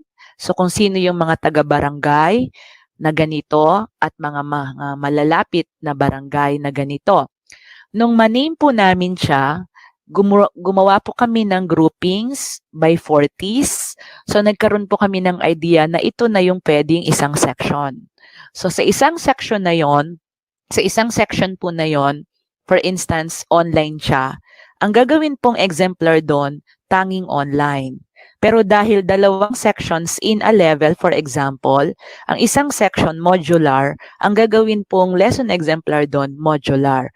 So, in one MELC, for instance, in one MELC, pwedeng nangyari na dalawa ang iyong online, dalawa ang iyong learning delivery. dalawa rin ang iyong lesson exemplar, isang online at isang modular. Pero dahil sa isang school may pangatlong section. Yung pangatlong section, kombinasyon na siya ng online at modular. So ang gagawin pong lesson exemplar doon, pwede pong kombinasyon din ng online and modular. So kung may pang-apat na section at modular yon, pwede na pong gawing i-benchmark nung pang-apat na teacher na modular, yung modular lesson exemplar nung isa, para rin hindi rin mahirapan ang ating grupo ng mga teachers. So yun po yung maganda sa clustering of learners by location. Isa pa pong konsiderasyon ay yung barangay. Sa bawat barangay, halimbawa po may dalawang modular section. So yung pong modular sections na yon sa isang barangay, madali na po yung ma-reach out, madaling mapuntahan kasi nga iisang barangay, dalawang section agad yung iyong matatagpuan doon. Di ba po? So, pag nagsa-sectioning, nagka-clustering, marami ka pong dapat i-consider. Una, yung safety kasi pwedeng mangyari po na magkaroon ka ng appearance sa isang barangay or sa isang learning module hub, kung tawagin namin. Learning module hub, yun kung saan ka pwede mag-distribute ng modules. At pwede rin naman na hindi ka mag-appear at online lang, pero at least alam mo kung nasan yung learners. Is for easy tracking ang ginagawa dito, pwedeng magawa dito sa isang ito. Now, when it comes to learning resources, ang maganda doon, talagang varied. Meron ka ng online, meron kang combination, at meron ka rin namang printed. Okay? So, naiintindihan po yung sinasabi namin na ganda ng clustering of learners by location and by modalities. So, pwede po nating isingit dyan by modalities. Okay? So, sana po natulungan kayo ng sinabi namin. Okay. Next is homeschooling. Homeschooling, we have subcategories similar to blended into distance, the F2F and ODL, F2F and MDL, F2F and TBRBI, F2F and ODL, MDL, TBRBI. Now, we do not have any organization of classes when it comes to homeschooling. Siyempre, nasa bahay po, so walang klase-klase yan. Again, learners are clustered by location. So, ito yung tutulungan ka ng by barangay at saka by modality. Kasi alam mo na kung anong dadalhin mo sa isang barangay o kaya alam mo na kung anong gagawin mo sa isang barangay. Okay, same with learning resources, may SLM, printed, digital, and other available resources. Ito po yung matagal nang ginagawa sa DepEd, homeschooling. Kasi really we have several of those programs requiring for a face-to-face instruction. Mamaya, mababanggit po natin yan dito. Okay. Let us proceed. Our definition of face-to-face learning. Okay lang po ba or mabilis tayo? Sige po. O gawin na po nating i-explain or kahit basahin, I think it's self-explanatory yung mga definitions meron tayo sa face-to-face learning. Again, this discussion will just be elaborating face-to-face learning. Natutuwa man po ako na i-discuss ito, pero nalulungkot ako dahil una, hindi pa nga po kasi tayo pwede mag-face-to-face learning. Pero kailangan po nating maintindihan ito dahil darating ang araw, tayo po ay mag-face-to-face learning. So, alam po natin yung mga style, yung mga modality, dapat pagdating sa ganitong pagkakataon. So, definitions, we have first, face-to-face learning is a learning delivery modality where learners and teacher are both physically present in the classroom. Reference is DepEd 2020. Another is there are opportunities for active engagement, immediate feedback, and social-emotional development of learners. Tama po ba? Yes, tama po. Meron po talagang immediate feedback. Kasi yung palang facial expression, kita mo na. And we can consider facial expressions as immediate feedback. Pag may humikab sa isang bata alam mo na inaantok. So, ikaw na teacher really will adjust. Ang gagawin mo, pwedeng magpa-energizer ng konti, pwedeng magpa-activity ng kaunti. So, yun po yung ganda sana ng face-to-face learning. Kaya, okay. So, ayan. Sana po malinaw ang definitions meron tayo sa face-to-face learning. Ulitin ko po, this is actually one, very good to people like us kasi merong immediate feedback. At sa teaching, kapag nakita natin na boring ang dating sa bata dahil may mga facial expressions and mga meron silang sinasabi, we teachers are adjusting, di ba? Immediately. Okay. Now, is the naming of clear advantages of face-to-face learning or training. 1 is networking, 2 engagement and focus, 3 adaptability, 4 discussion, and 5 ability to have one-to-one or one-on-one if any problem arises. Now let us have the discussion of each of the following. For networking, we can of course do it face-to-face or online. Now we have potentials via chat rooms, messages, and emails. So madali po sa atin ito, lalo pagkaharap, pag merong face-to-face. Pag naman online, edi ganyan nga po ang procedures natin. Number 2, engagement and focus. In here, we have our teachers implementing strategies to keep the class involved and engaged as possible, and it retains our attention, and particularly students' attention, and will most definitely encourage better results. So kita po agad kung magre-reteach o kaya naman kita agad kung magpo-proceed kasi nandun nga po yung focus. Number 3, adaptability. Adaptability has the term customized. So sa face-to-face, maganda po ito kasi yung customized natin, sa term po natin sa DepEd, localized. So, depende po yun sa needs ng bata, nag-a-adapt tayo, tawag dito, nag-change tayo ng procedure dahil nakita po natin na yung isang technique natin, for example, is not applicable to another. So, nagkakaroon tayo ng customized procedure para dun sa mga ganong klase ng pagkakataon. Okay. Number 4, discussion. For discussion, it has a lot of great things that can come by.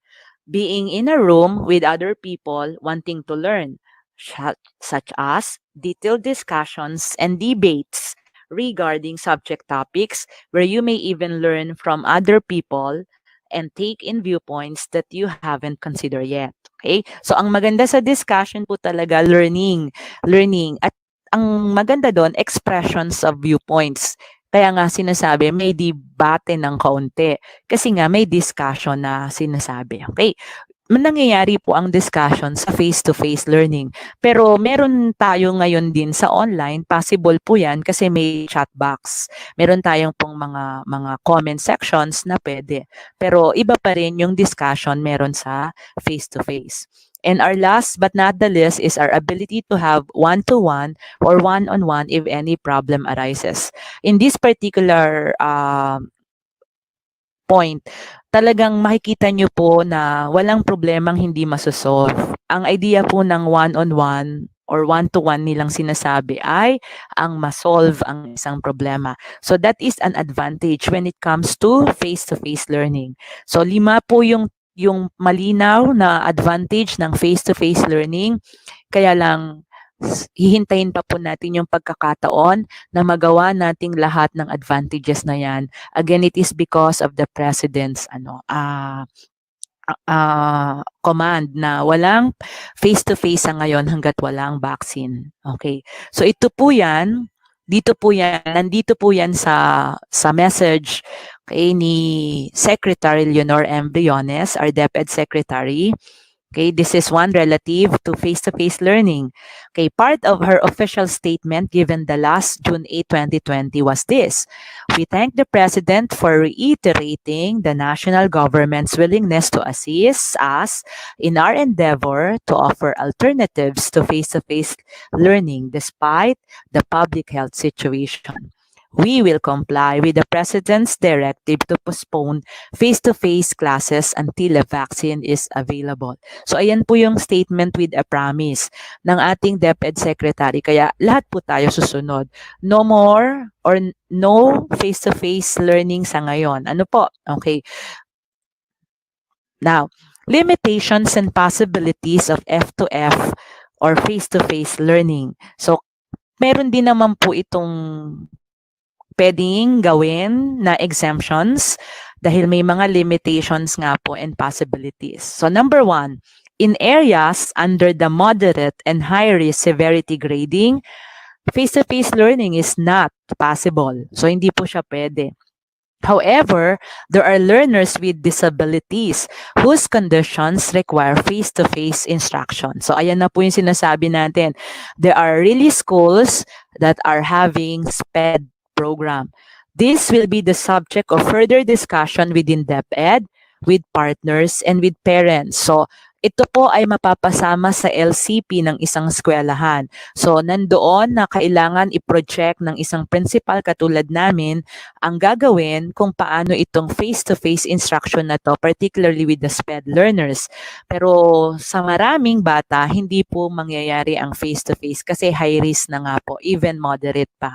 Wala pa rin po talaga.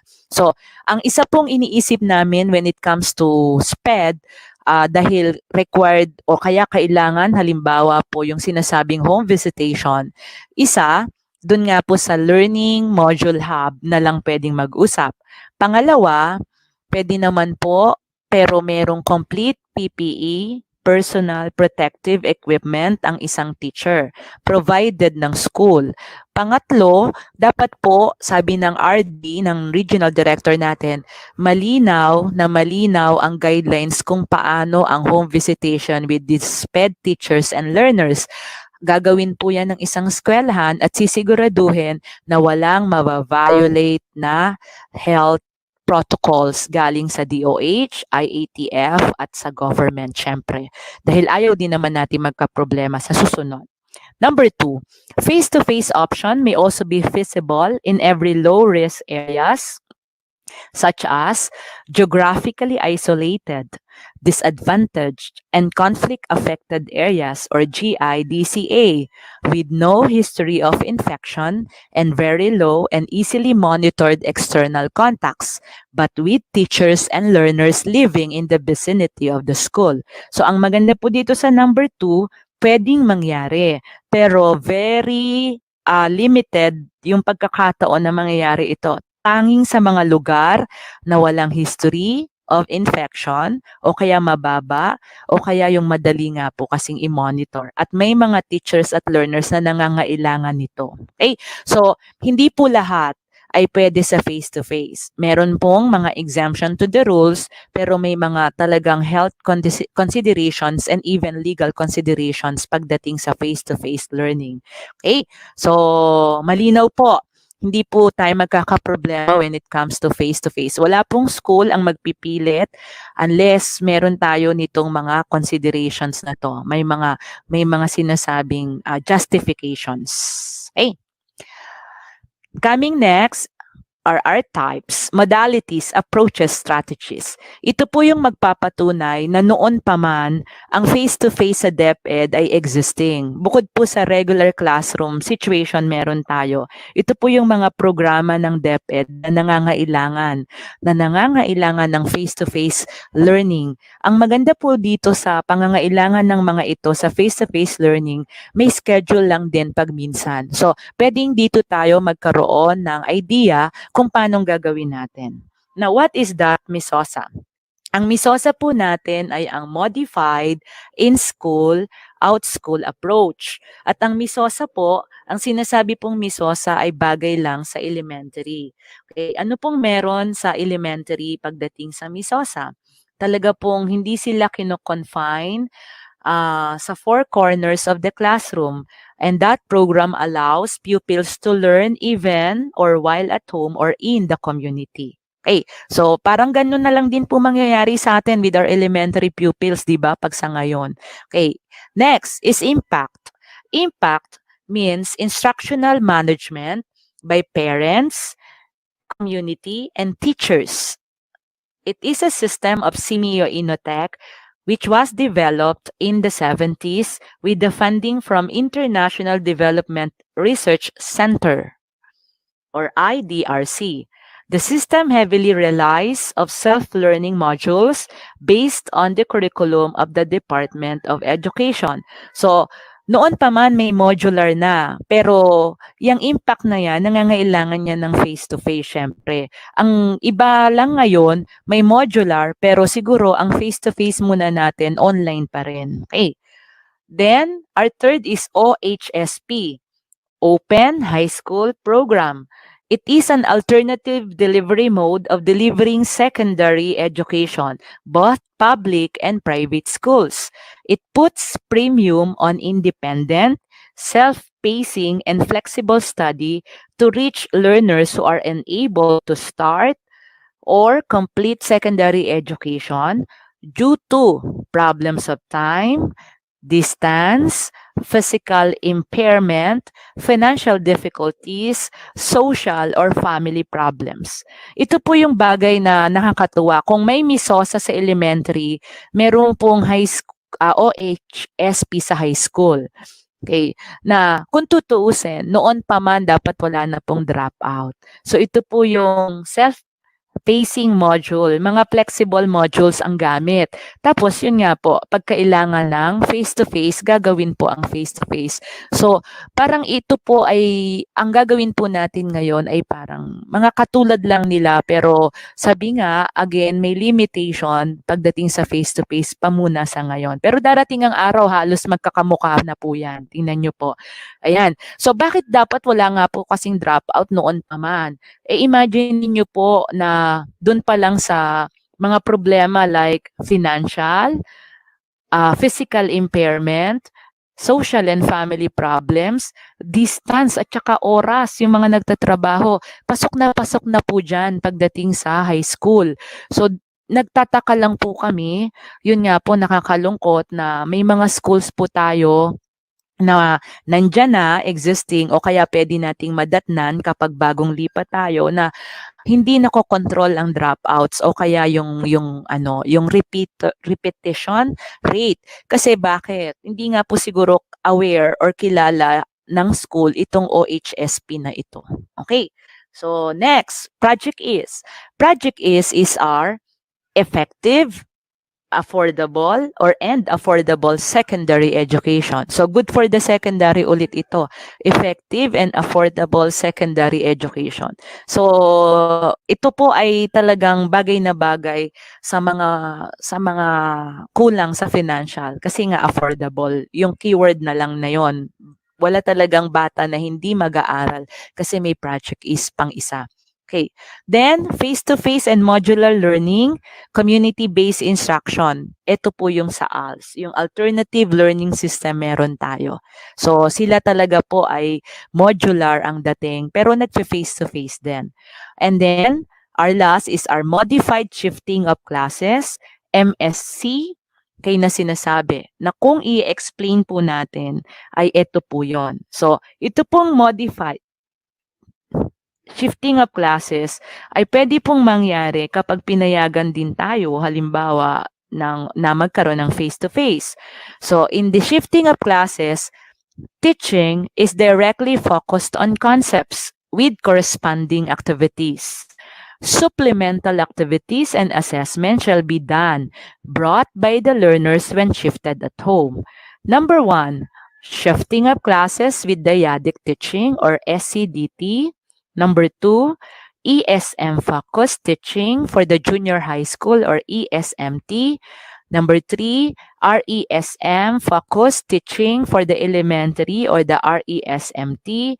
And number 4, the core or specialized focused teaching for the senior high school or the CST. Okay, explaining further face-to-face during shifting of classes. So we have number 1, shifting of classes with dyadic teaching or SCDT. In here, you have your 2 teacher facilitators with a normal number of students. Dito po ay may individual activities na sinasabi na talagang minomonitor at saka tinutulungang ma-check ng dalawang teacher facilitators. Okay, so ito, pwede po natin itong i-absorb. Siguro, we can justify kung excess ang teachers natin, pwede po silang magkaroon ng ganitong setup kasi given naman po ito. Ang maganda lang po sa atin ngayon ay may LCP. So pag nasa LCP po ay possible po tayo na ma-justify natin yung mga ganitong pagkakataon. Number 2 is ESM, focus teaching for the junior high school. So ang maganda po dito ay pang high school. English, Science, and Math. So lalo pagka independent learners o yung tinatawag nating mga nasa Science and Technology Engineering Program, mga STE students. So, ang kanila po ay mas maraming encounter, mas maraming focus when it comes to English, Science, and Math. So, yun po ang sa high school. Ayan. Pwede rin po itong makita sa LCP ng isang school. Then is RESM, focused teaching for the elementary. They have their reading, English, science, and math focus. Ayan. So, ang kagandahan po sa ESM tsaka RESM, pinapayagan po tayo dito na magkaroon ng focus. Pero yun nga, hindi po pwede na iiwanan natin yung ibang subjects dahil meron din po silang MELC and enabling learning competencies na pwedeng i-discuss or na dapat i-discuss. Ang maganda lang po, we can justify kung bakit tayo may mga focus sa ganito because of the following. So, ito pong shifting of classes na ito ay nangyayari noong pa man na may face-to-face learning. Ngayon po, pwede po, lalo kung babanggitin natin sa ating learning continuity plan. And our number 4, not to forget, our senior high school, we have the core specialized focus teaching, yung CST na sinasabi. So, yun pong mga senior high school, alam agad kung ano yung magiging focus nila pagdating sa pagtuturo. Uulitin ko po, hindi po posible ito kung hindi babanggitin sa LCP. Pero kung babanggitin sa LCP, possible po. Ginagawa po ito noon pa man na may face-to-face, pero pwede rin po ngayon at lalong pwede kapag pwede na po ang face-to-face learning. Okay, so sa palagay ko po, we are done with our discussion of face-to-face learning. This is our last slide actually. Kaya naman po, I'll be giving you your activity assignment. So, tingnan po natin kung kaya po natin mag-isip sa panahon na tayo ay bakante, kung ano po yung sample MELC or LC na pwedeng gamitin sa tutorial video. Ang tutorial video po ay gawin po nating face-to-face strategy in the new normal. Wala na po tayong magagawa. Pero pag may tutorial video po, talagang para naman po tayong may kaharap na teacher. So, uulitin ko po, i-assume lang po natin na ang tutorial video na iniisip natin ay ang face-to-face in the new normal. So, pipili po tayo, iisip po tayo ng isang MELC or LC na pang video tutorial and then justify your answer. Dalawang bagay po, pwede pong ilagay nyo during your vacant period diyan sa comment section kung ano po yung iniisip nyo. Really, you can suggest things for the others to read. Okay? So, ulitin ko po, salamat. Thank you so much. Okay? The rest of the discussion of the learning delivery modalities will be done or will be delivered by your next speaker. Okay? Your learning facilitator at this moment, thank you so much, Dr. Evelyn P. Navia, saying goodbye. Okay? Happy teaching. Thank you. Hello everyone! How are you today? Are you still up? Big yes! Thank you, Dr. Navia, for facilitating the first part of this presentation since it was reiterated by our President Rodrigo Duterte that until vaccine for COVID-19 is developed for every Filipino, face-to-face is highly discouraged.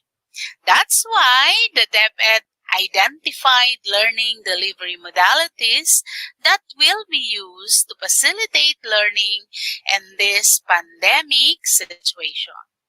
These are the distance learning, the blended learning, and homeschooling. Dear teachers, are you familiar with the DepEd Commons? Yes, in the DepEd Commons, you can see there are different online platforms that we can use in crafting our assessment. This time, the quick quiz, we're going to use the quizzes.com. In your cell phone, you may use another cell phone or you may just split up your screen. Now, please log into www.quizzes.com and follow the following steps in using the Quizzes platform. First, open the link in your classroom and enter the game code. Note that the link varies once it is being played live. So enter your name and click the Start Game. Then answer all the 10 questions by ticking the correct answer from given choices. This game has a time limit of 45 seconds for each question. Remember, the 10-item quiz is being shuffled for every player, so you have to finish the game as fast as possible or on time to win the first place spot, who will win a 100 pesos load. Are you excited? Alright, so we will switch to a live session and I will be sharing my screen so that you will see who are the players and who will get the first place spot and win.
Wow, that was a great experience.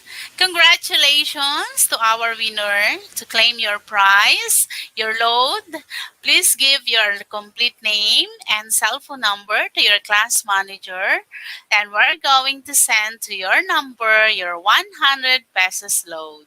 Again, congratulations. Now, let us think of the following questions. First, how was your feeling in using Quizzes assessment platform? Were you able to guess all the words, phrases correctly? Did you win? Why? Number two question, can you recall the different learning delivery modalities that were described in the activity? Please enumerate. Use the link below.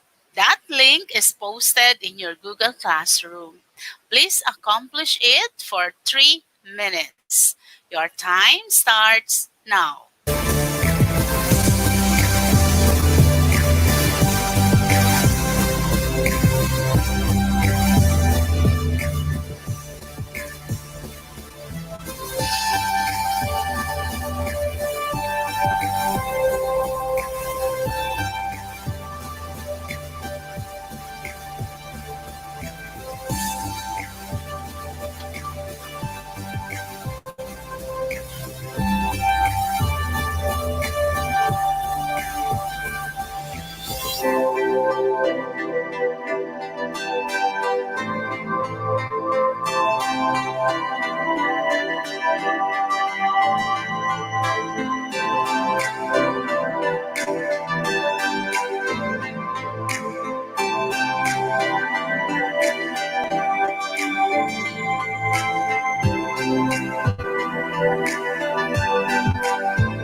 All right, we're back.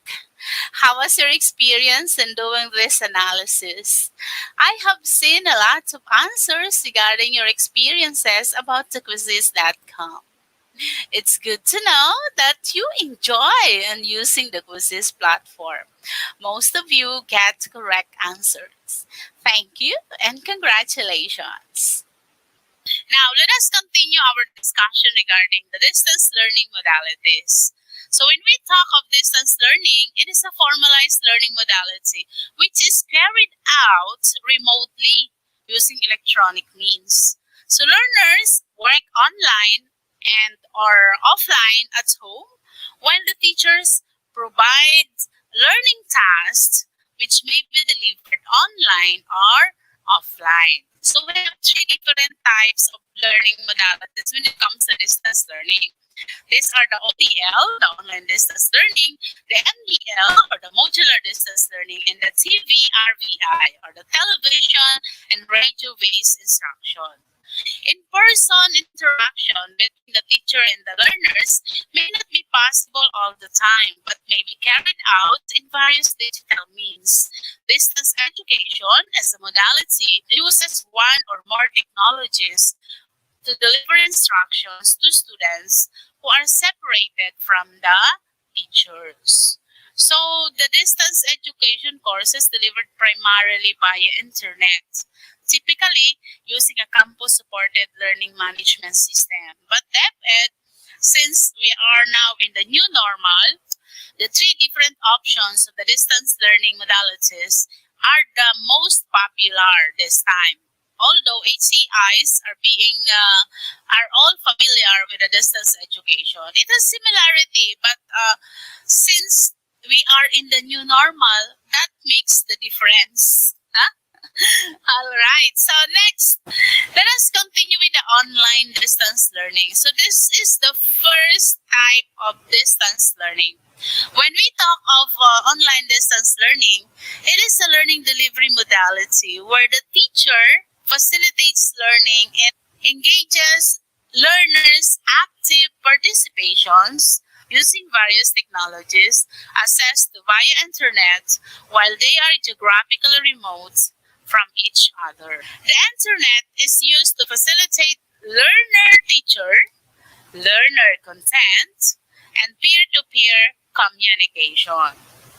Still, the opportunities of the students to take the ownership of their learning process and the opportunity of the students to reflect on their learning process and also their opportunities to the feedback of the course is being done by the teachers online or virtual.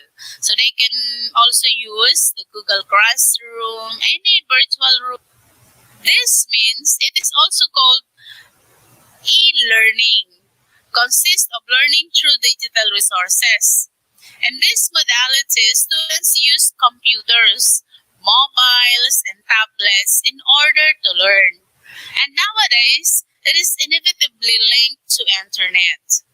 There are several e-learning modalities, either fully online training or through blended learning. There are four main modalities that educators often consider in the online distance learning. First, you're going to identify your students if they are kinesthetics, visual, auditory, or tactile students. Most students can learn through of the following, but that doesn't mean that they don't have preference to make instruction more meaningful and engaging. Online distance learning can be asynchronous or synchronous learning. When we talk of synchronous learning, it is an online or distance education that happens in real time. The methods of synchronous learning, these are the video conferencing, teleconferencing, live chatting, and live streaming. This can happen at real time and virtually occur.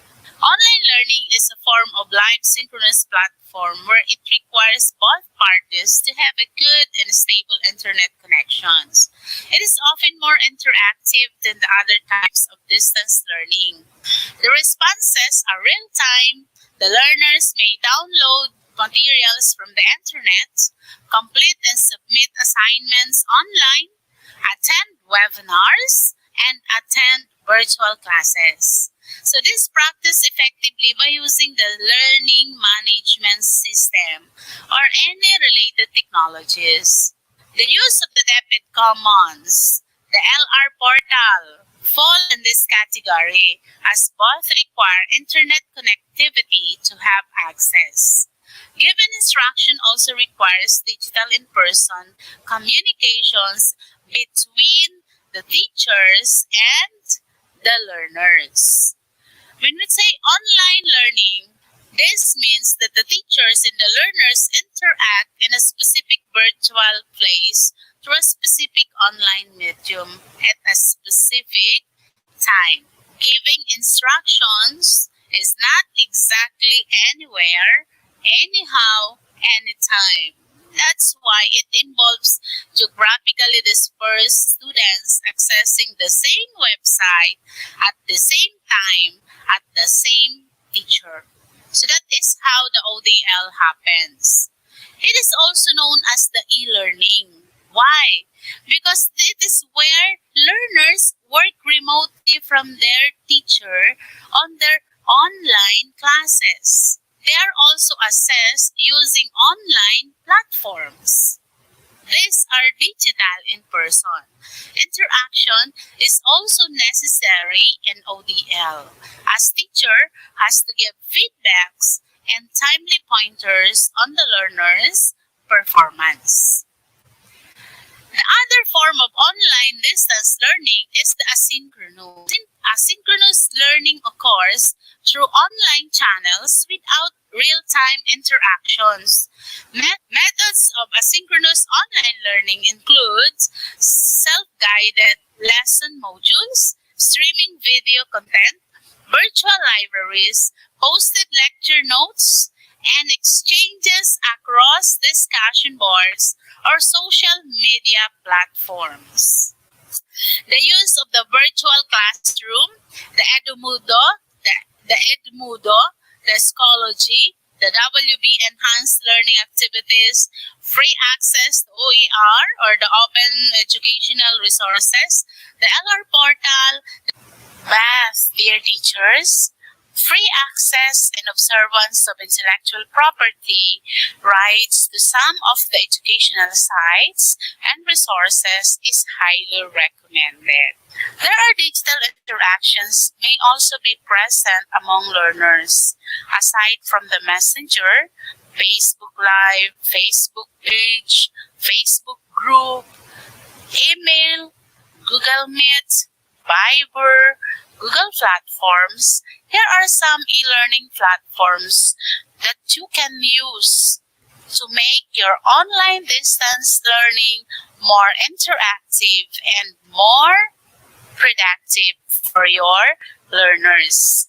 Are you familiar with the Udemy, the Teachable, the WizIQ, the Ruzuko, the Educadum, the Learn Worlds, the Thinkific, the Academy of Mind, the Skillshare, the Coursecraft, the BrainPop, the Curiosity Stream, the Tinker, the iReady, the Creative Bag, Discovery Education, YouTube channel, Crash Course, Kids, Science Channel, SciShow Kids, the National Geographic, the Free School, the Geography Focus, the Brain Scoop, Kids Learning Tube, Geek Girl, Diaries, Mike Likes Science, Science Max, Soul Pancake, online board games, e-library or the Kindle, and too many different online distance learning platforms that we can use. Those are free.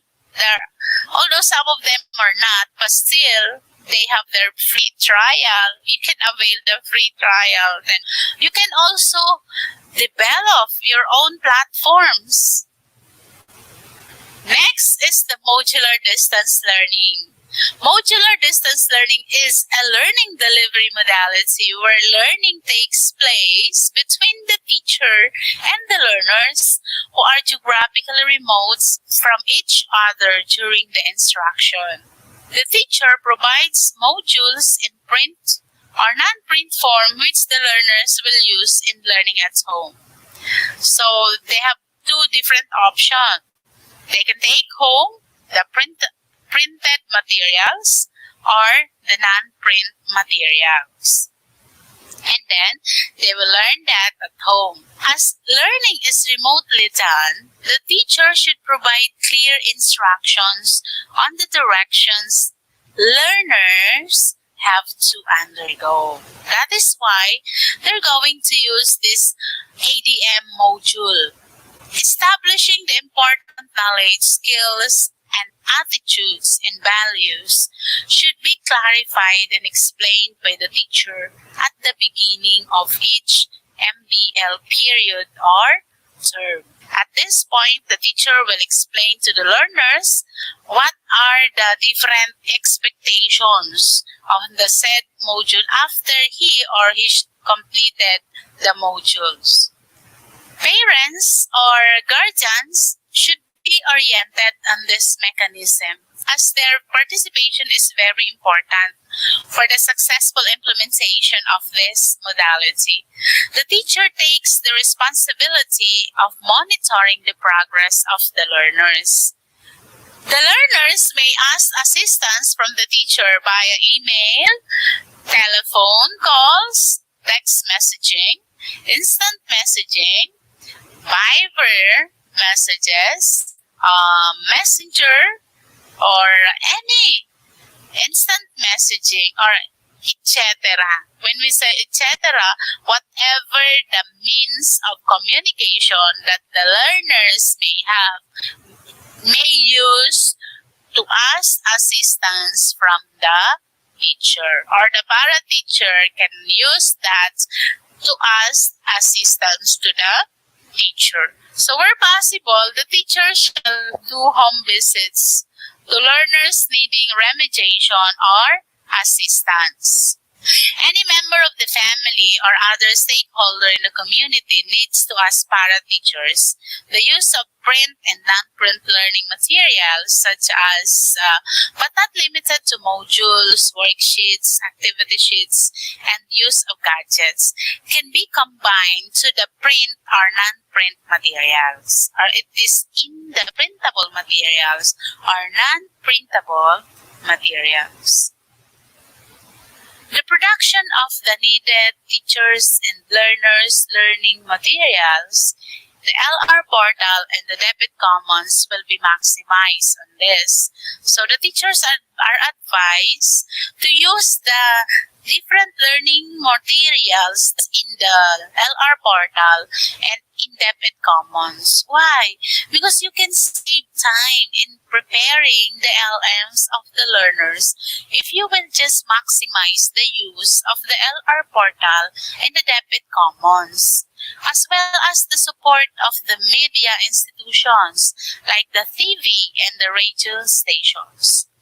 It was announced by the secretary in one of the national broadcast briefing that the DepEd will be using TV stations and radio stations to facilitate the TV and broadcast instructions. That is how this modular distance learning happens. Now, the television and radio-based instruction is a learning delivery modality where teachers use the television or the radio stations as platforms in delivering important learning content. It is a one-way form of learning. This modality is not enough in making learners learn the best way they can. Why? Because it is a one-way form of learning. This is best used, like for example, English and language arts teachers. They can use the radio to reinforce listening, writing, and speaking skills. When teachers use educational television programs during class, the relationship between them and their student changes. The teacher sets specific goals or activities for students in this small group, which allows them to explore their own questions and share their ideas on a given topic with their classmates. So that is how effective the radio-based instruction. Although it is one-way form of learning, it is a reinforcement mode or way of learning. It utilizes SLMs converted to video lessons for TVI and SLMs converted to radio script for radio-based instructions. The use of this modality will only be successful when used as supplementary aid and combined with other modalities. So at present, the DepEd Secretary identified some radio stations and television network that will facilitate of this enhancement radio programs for our students that have no access to internet connections. Alright. So the last one is a blended learning. So it is a versatile learning delivery modality formed as a combinations of various learning modalities. So, dear teachers, this modality known as the most flexible learning modality. Why? Because it is used depending on the needs of the learners. At present, we're in the pandemic situation, so we should know first the status of our students. That's why DepEd and the schools continue doing their survey to really find out the status of the learners and to really decide on what type of distance learning approaches or modality they will use. The blended learning for some students benefits from doing the part of their learning in a digital environment, and part of it is face-to-face. The benefits of blended learning include the fact that many students can learn best independently on their own time frame and by interface with digital technology. Although there are some disadvantages when we use this blended learning, but remember, it is depending on the needs of the learners. So this refers to a learning delivery that combines face-to-face with any or a mix of online distance learning or modular distance learning, TV, RBI, or the radio broadcast instruction. This will enable the schools to limit the face-to-face learning and ensure social distancing and decrease the volume of people outside the home at any given time. We have 4 different types of blended learning. We have the F2F or the face-to-face. When we say F2F, that is face-to-face. ODL, that is online distance learning. So we have F2F and ODL. Face-to-face and MDL or the modular distance learning. Face-to-face and TBRBI or the television radio-based instruction. And the last type is the combination of ODL, MDL, and TBRBI and portion of face-to-face. Now, let us first discuss the first type, that is the face-to-face in the ODL.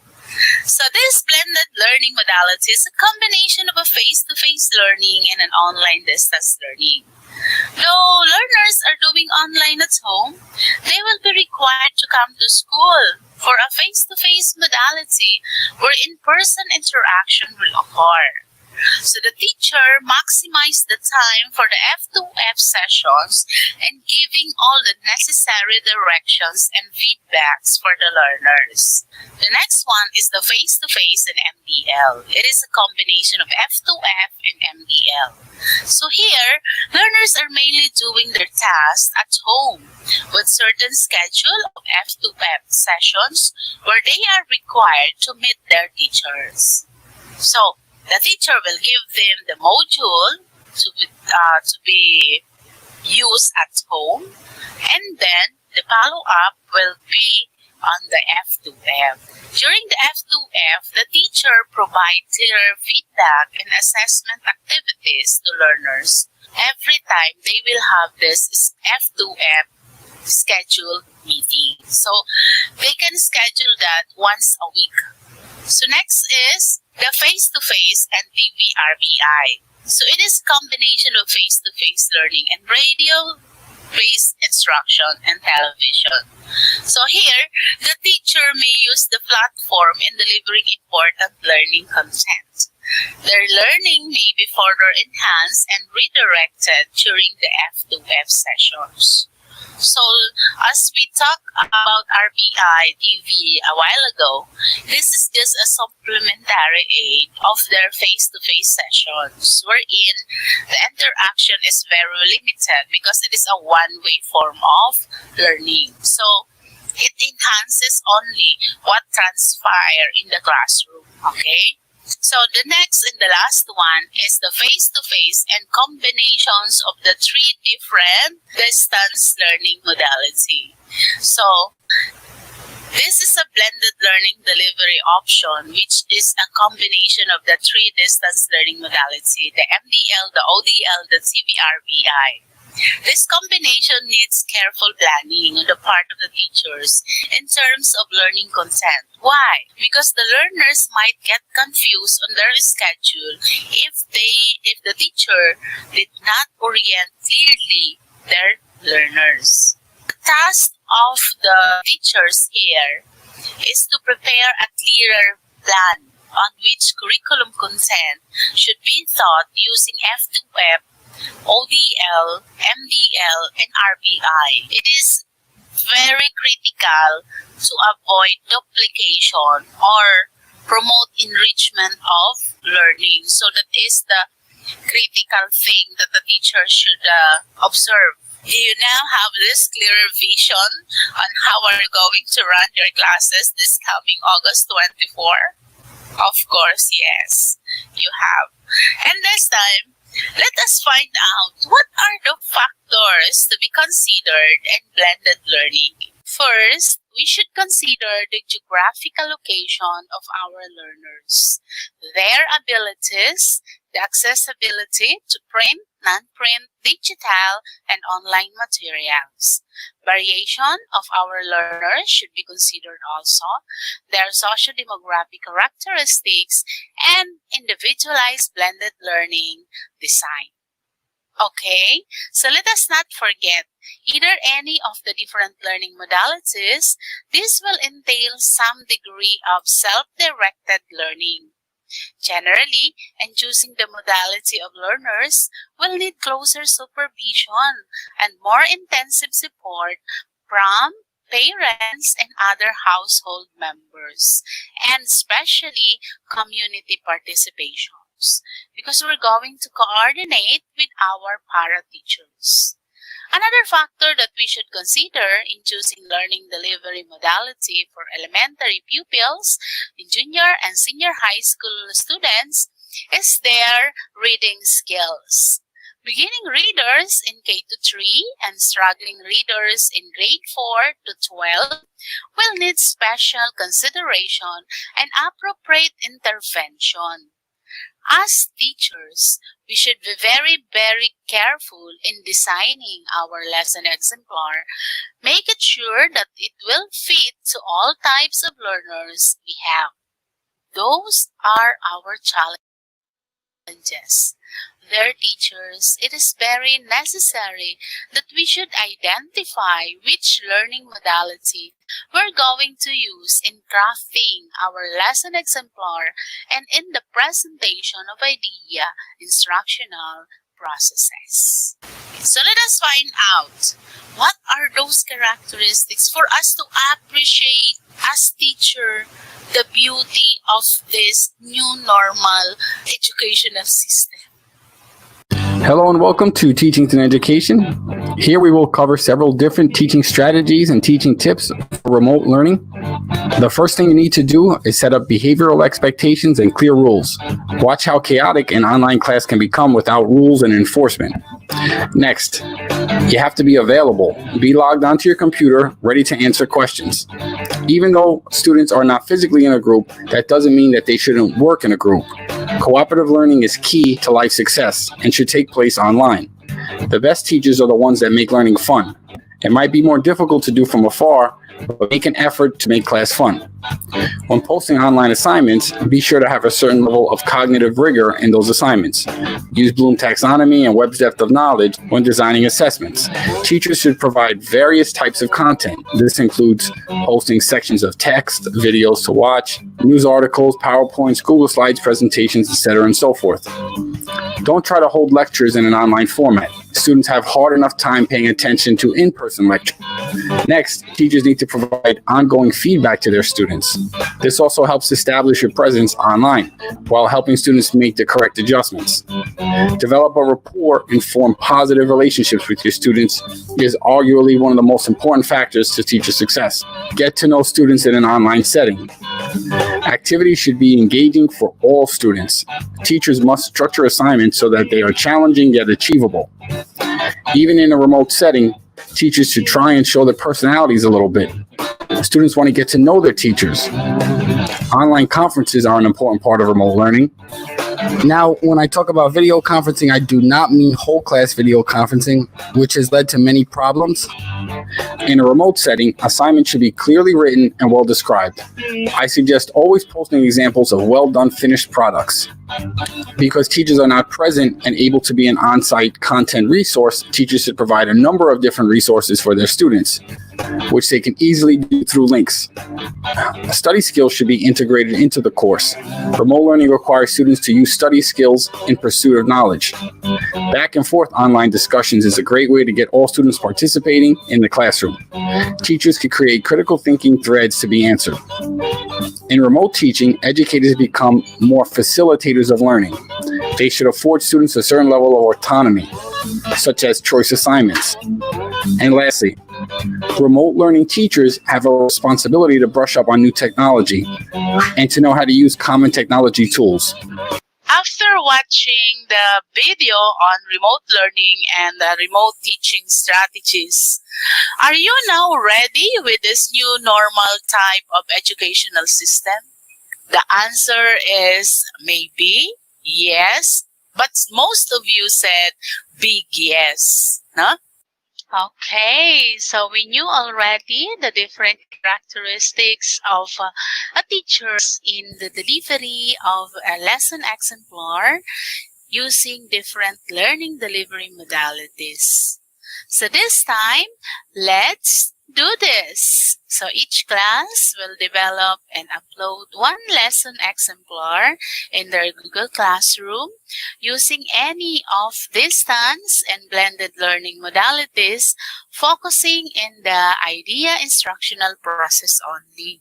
Give feedback based on the rubrics on the applicability of the learning delivery modality used in the IDEA instructional processes of that uploaded lesson exemplar. You may use in evaluating the said LE using this link below. So your class manager in your Google Classroom will facilitate the uploading of one lesson exemplar from any volunteer in your class. Then you're going to analyze the applicability of the said lesson exemplar, focusing on the activities presented in the IDEA instructional processes, and you're going to give your individual feedback based on the given scoring rubrics in the link provided. That link is also posted in your Google Classroom. So once you've already analyzed the lesson exemplar uploaded by your class manager, you're going now to accomplish the task, which is accomplishing the Google Forms using the link. Then your class manager will harvest the results of your answers from the said link.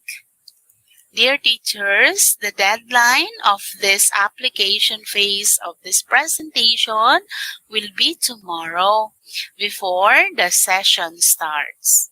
Is it okay? Is it clear? Do you have any questions?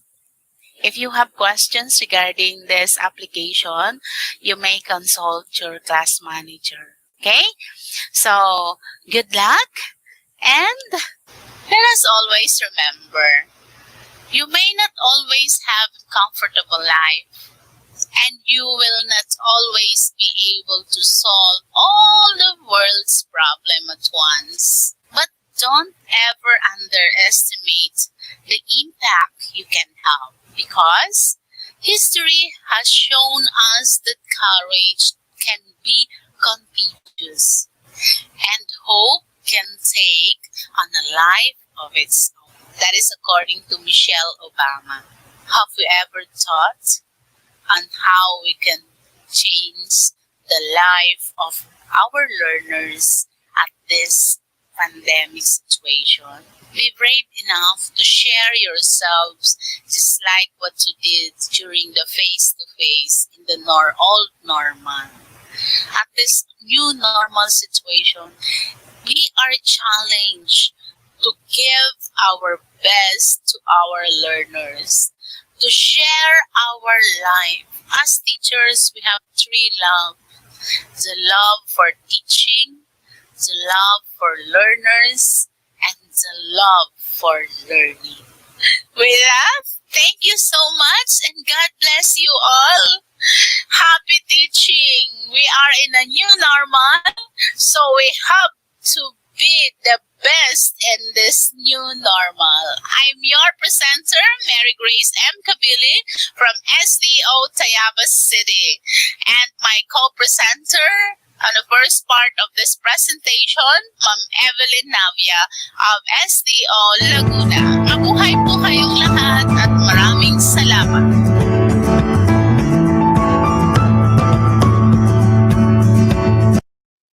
A pleasant good day to all of us. I am Christian S. Balino from the Division of Laguna. It is a privilege to be given a task to discuss to you the continuation of Module 1 on enhancing capabilities of teachers in the development and utilization of IDEA lesson exemplars. We have learned from session number 4 about the learning delivery modality in the IDEA instructional process. How can session number 5 of Module 1 will help us understand the use of multimodal assessment strategies on particular learning delivery modality using IDEA instructional process. So this session will help us identify appropriate multimodal assessment strategies on specific learning delivery modality. So we are now on session number 5, all about assessment, multimodal assessment strategies. So to start, let us have now our terminal objective. At the end of the session, the participants shall identify appropriate multimodal assessment strategies on specific learning delivery modality using the IDEA instructional process. And our enabling objectives, specifically, participants shall enable themselves to explain the importance of multimodal assessment strategies, use reflective learning approach in the multimodal assessment strategies, and propose sample multimodal assessment strategies on specific learning delivery modality. So let us have the review of the definition of the word assessment. So assessment is a process that is used to keep track of learners' progress in relation to learning standards and in the development of the 21st century skills, to promote self-reflection and personal accountability among students about their own learning, and to provide basis for the profiling of students' performance on the learning competencies and standards of the curriculum. Also, it is an ongoing process of identifying, gathering, organizing, and interpreting quantitative and qualitative information about what the learners know and can do. With this, our Region 4A Calabarzon issued Regional Order Number 10, Series 2020. That is the basic assessment procedures in dealing with the K-12 learning competencies, most essential learning competencies, and enabling and enrichment competencies should comply with the provisions of DepEd Order Number 8, Series 2015 about policy guidelines on classroom assessment for the K-12 basic education program. So here, teachers are encouraged to use a wide range of formative, summative, authentic, and performance assessment tools and approaches involving the use of multimodal assessment strategies to ensure that all learning competencies are well assessed. How about the word multimodal? What do you mean by multimodal on learners' assessment? So using multimodal assessment, teachers should help learners in understanding the context of good performance by providing students clear desired learning outcomes, criteria, expected outputs, and engaging learners as active participants in the feedback process where teachers act as responsible academic partners. Also, all acts of communication are inevitably multimodal, in that all communication acts are a combination of modes. In written text, the use of different fonts, styles, colors, and other formatting tools are examples of multimodality. In speech, tone of voice, intonation, prosody, and nonverbal cues constitute multimodality. Multimodality is the use of different media to create a single artifact, according to Ruth Wicks. So why should we encourage our learners and teachers to use multimodality in assessment? A, keep up with a society that is increasingly digital and ensure that assessment mirrors current and future employment needs. So the medium of traditional academic writing may suit the needs of the job, but increasingly we are required to present and persuade diverse audiences, and this involves using a variety of media. Another, be in tune with learners' expectations and literacy practices.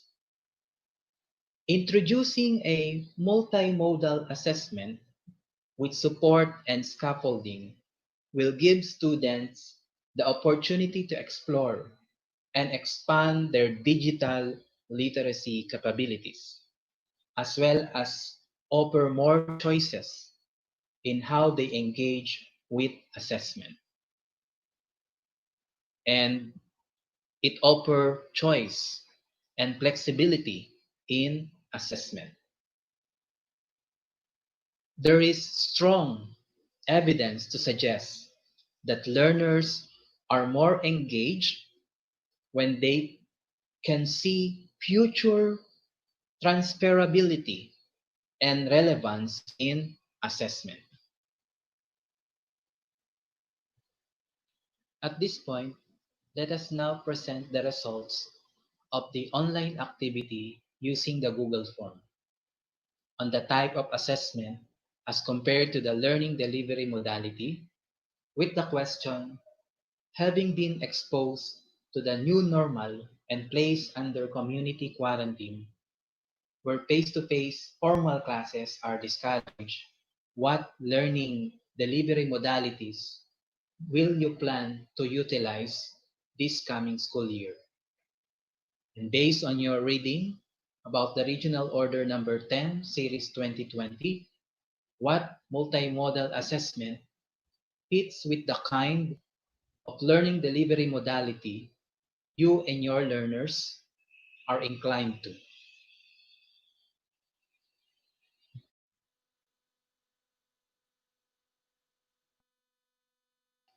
Thank you for actively participating in presenting the type of assessment as compared to the learning delivery modality.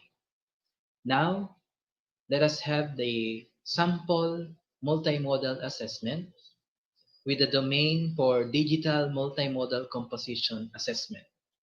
Here we have the artifact, the context, substance, process management and technique, and habits of mind. So what do we mean by artifact? So it is the finished product of digital multimodal composition. A well-created product conveys a coherent message to audiences by using appropriate structure, medium, mode, and technique. For the context, it involves the rhetorical and physical surroundings of the artifact, purposes, audiences, composing environment, and modes are elements to consider around context.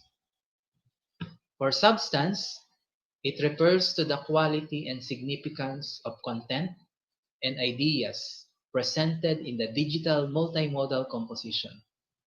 The credibility and accuracy of information presented are also important criteria to evaluate the substance of an artifact. Process management and technique are related closely to composing skills and process to compose digital multimodal text.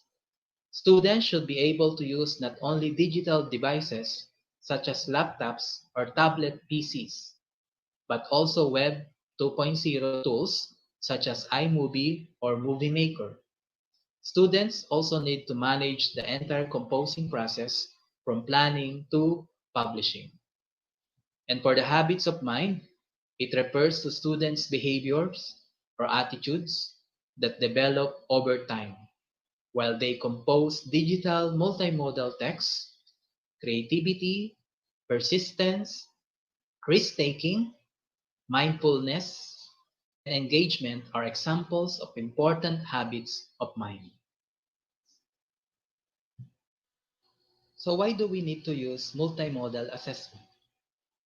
It is because for the students, about their interests on tasks, promotes creativity, focus on their ability, and there is authentic audience.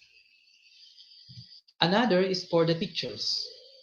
Here we will have repetitive assessment tasks, marking, and differentiated teaching and learning. What does multimodal assessment look, sound, and feel like? Looks like every other subject other than the one you are teaching. Sounds like a riot is happening inside. Feels like something you can actually touch. Relative to the context of the K-12 learning competencies and MELCs, the Department of Education, in response to the challenges of COVID-19 pandemic affecting our educational institutions, teachers need to identify the most preferred multimodal assessment for every learning delivery modality. What strategies and techniques should be used to assess learners' performance in various manners? One of the strategies and techniques is the use of learner's portfolio. What is a portfolio? So it means learner's collection that include classwork, worksheets, artistic pieces, photographs, and a variety of other media, all demonstrating the concepts that have been mastered. Each item that is selected to go in the portfolio is chosen within the parameters of the purpose of the portfolio itself. Each piece in the portfolio is selected because it is an authentic representation of what has been learned and is meant to demonstrate current knowledge and skills. A portfolio by nature is a storybook capturing a student's progression of learning as they move through the year. How learners' portfolios can be served as multimodal assessment on learning delivery modality. A portfolio assessment is often deemed an authentic form of assessment because it includes authentic samples of learners' work. Many advocates of the portfolio assessment argue that this makes it a superior assessment tool because it demonstrates learning and growth over an extended period of time. Here are the pros of using portfolio according to Meador. Number one, it demonstrates learning over the course of time rather than what a student knows in a particular day.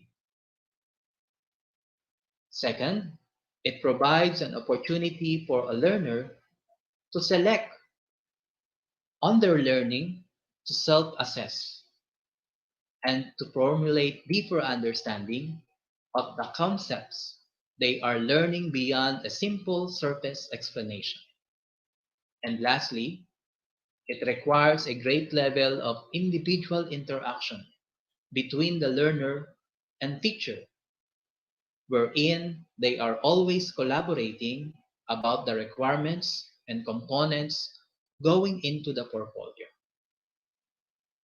Let us underscore the second pros of portfolio assessment on the opportunity for a learner reflection on their learning, to self-assess, and of deeper understanding of concepts.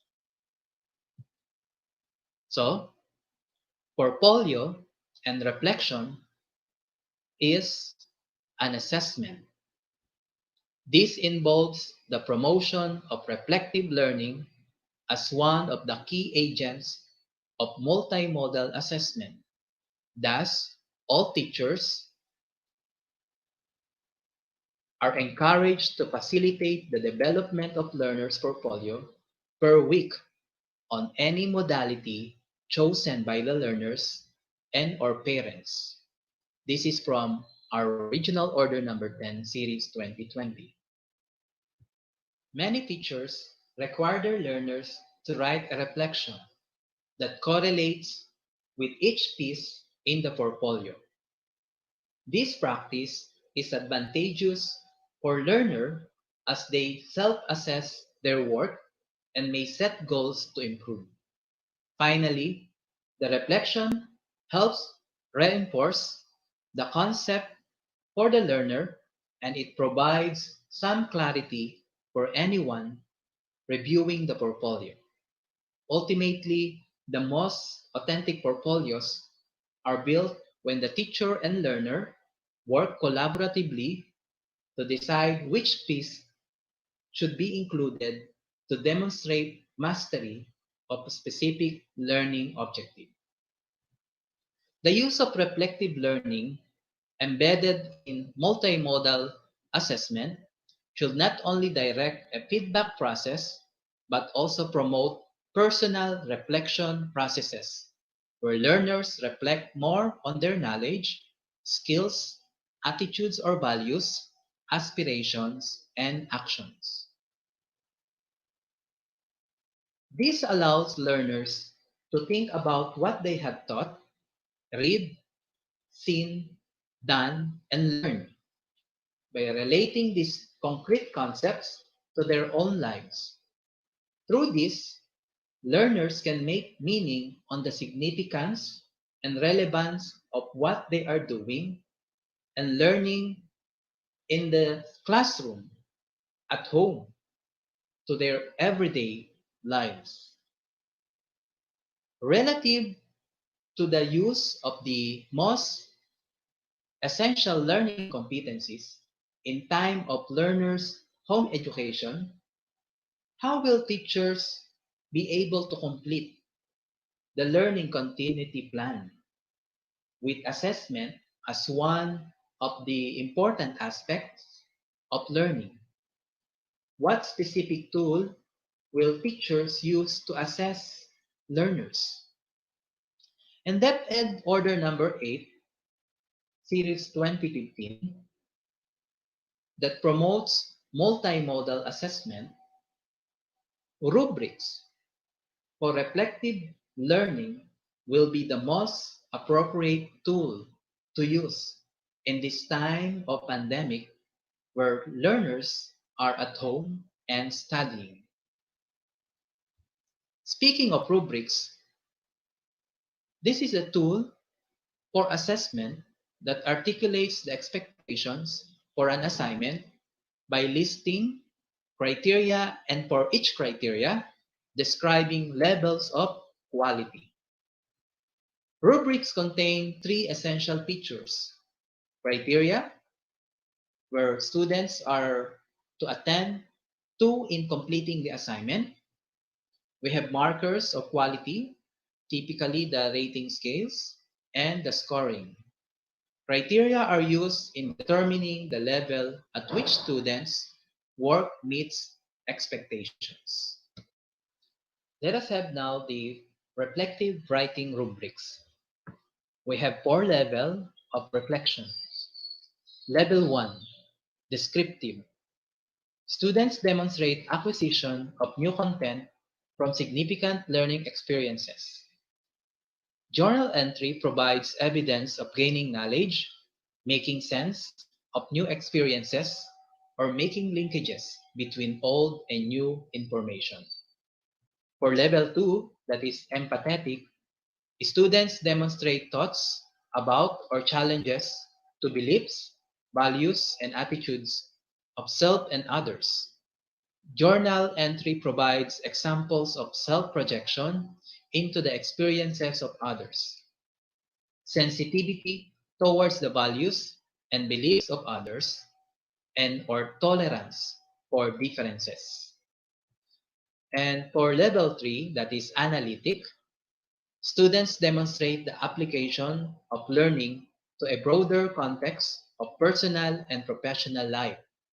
Journal entry provides evidence of students' use of readings, observations, and discussions to examine, appraise, compare, contrast, plan for new actions or response, or propose remedies to use in and outside of structured learning experiences.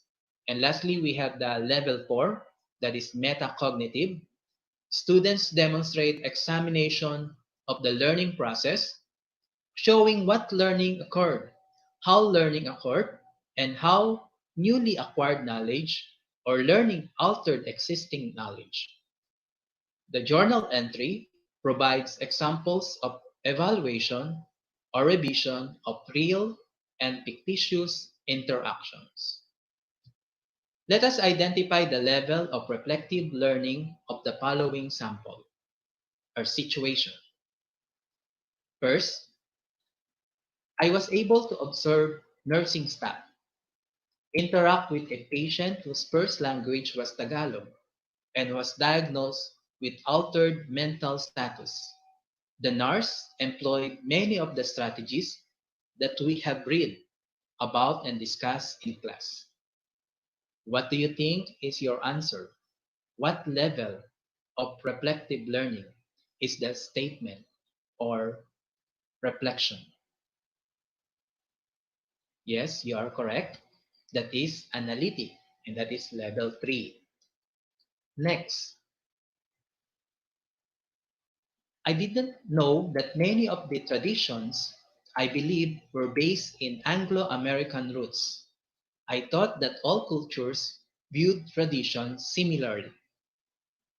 So what do you think is the level of reflective learning on this sample? Yes, that is correct. That is descriptive, and that is level 1. Let us have this sample C. I found myself forming impressions about a child's language abilities and made myself stop until I got additional information as suggested in class discussion. So what is your answer? Yes, nice. That is metacognitive level 4. And of course, our last sample, B, I felt badly when I heard that derogatory terms used to so freely when I visited the South.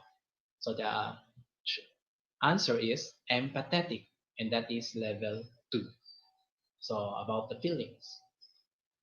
So here are sample written reflection criterion on we could have about clarity. So this is a rubric. So from 1 to 4, 1 is unacceptable, 4 is reflective practitioner. So we use clarity. We could also have relevance, analysis, interconnection, and self-criticisms. These are just sample for written reflection criterion. So this is just a sample written reflection criterion. I know that you are very familiar and knowledgeable in constructing your own rubrics, especially for this written reflection. So to continue, as reflective learning, it emphasizes the importance of the role of the self in personal experiences and social contexts. Teachers should engage learners into various reflective learning activities, such as, but not limited to. So, according to SCON, 1983, reflection in action, reflecting on personal or social actions as they happen, and reflection on action, reflecting on personal or social after the occurrence to review, assess, or evaluate the situation based from Regional Order Number 10, Series 2020. So let us elaborate and understand further the difference between reflection in action and reflection on action. So here is this reflective learning examples for reflection in action and reflection on action. So reflection in action at the time the event is happening. Samples, you are in a lecture and keep being distracted by thinking about what to have for a lunch. Then you want to have the most from your lecture, so need to find way to help you focus. Then you decide to start making some notes of the key points. While for reflection and action after the event, you notice that sometimes after a lecture, you can't remember what was covered. You find out about the lecture topic in advance and write down some questions you want to answer. You make notes during lectures to help you focus, and you file your lectures notes and any handouts. So you could see now the difference between reflection in action and reflection and action, which we're going to use. So we have here now the sample multimodal assessment strategy on reflective learning approach. We have the student, learning modality, delivery modality, the most essential learning competencies, What multimodal assessment strategy could we use? Look, we have now the reflective learning, reflection in action, and reflection on action. And then the rubrics for reflective learning. Remember, we're going to use rubrics on the reflection given by our learners. So let us say we have students A, B, or C. So first, we need to identify their learning delivery modality. For student A, we have that blended modular and education TV and RV instruction. So with the most essential learning competencies, this is for grade 1, Araling Panlipunan, quarter 1. Nasasabi ang batayang impormasyon tungkol sa sarili, pangalan, magulang, kaarawan, edad, tirahan, paaralan, iba pang pagkakakilanlan at mga katangian bilang Pilipino. So the suggested multimodal assessment strategy is to, we have from the learners and from their parents. So sa pamamagitan ng pakikipagkwentuhan, ang mag-aaral, matapos basahin ang aralin, sa module ay magsalaysay ng mga impormasyon tungkol sa kanyang sarili, sa kanyang mga magulang, tirahan at ang mga katangian bilang Pilipino. Ito ay dapat pakikinggan ng mga magulang o ng kanyang pamilya. Sa huli, susulat ng mag-aaral sa 3 talata, intro, body, at closing, ang kanyang iniulat sa kanyang mga magulang o pamilya. Makikita natin ngayon yung reflective learning. So, reflection in action. So, habang binabasa ang module, ay ibinigay ang mga hinihinging impormasyon tungkol sa aking sarili sa harap ng aking kausap. Narrative na magulang o ng kapatid o ng gumagabay ay nasasabi niya ng malinaw ang mga impormasyong hinihingi mula sa module. Reflection and action, masaya akong nalaman at naibahagi ang mahalagang impormasyon tungkol sa aking sarili. So, here, we could identify, if we're going to use the sample rubrics, identifying the level and criteria. So, as we analyze the reflection, we could say that that is descriptive and empathetic. So we could say, we could give it the highest is 2. And then for the criteria, we could now have the clarity, the relevance, analysis, interconnection, self-criticism. So it's up to you how you're going to quantify the reflections given by the learners.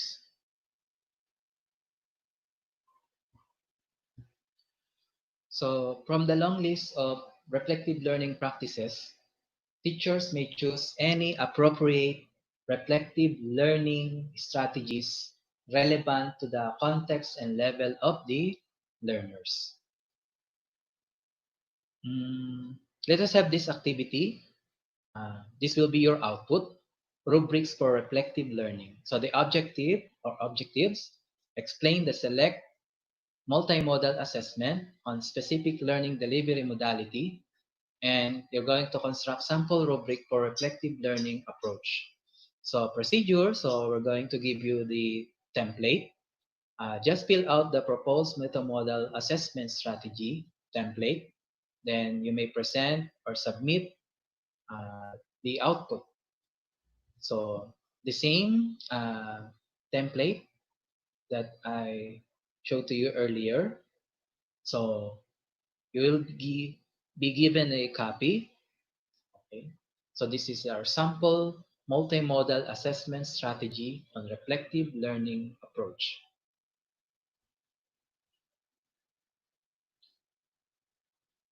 So to end the session, let me read. We do not learn from experience, we learn from reflecting on experience.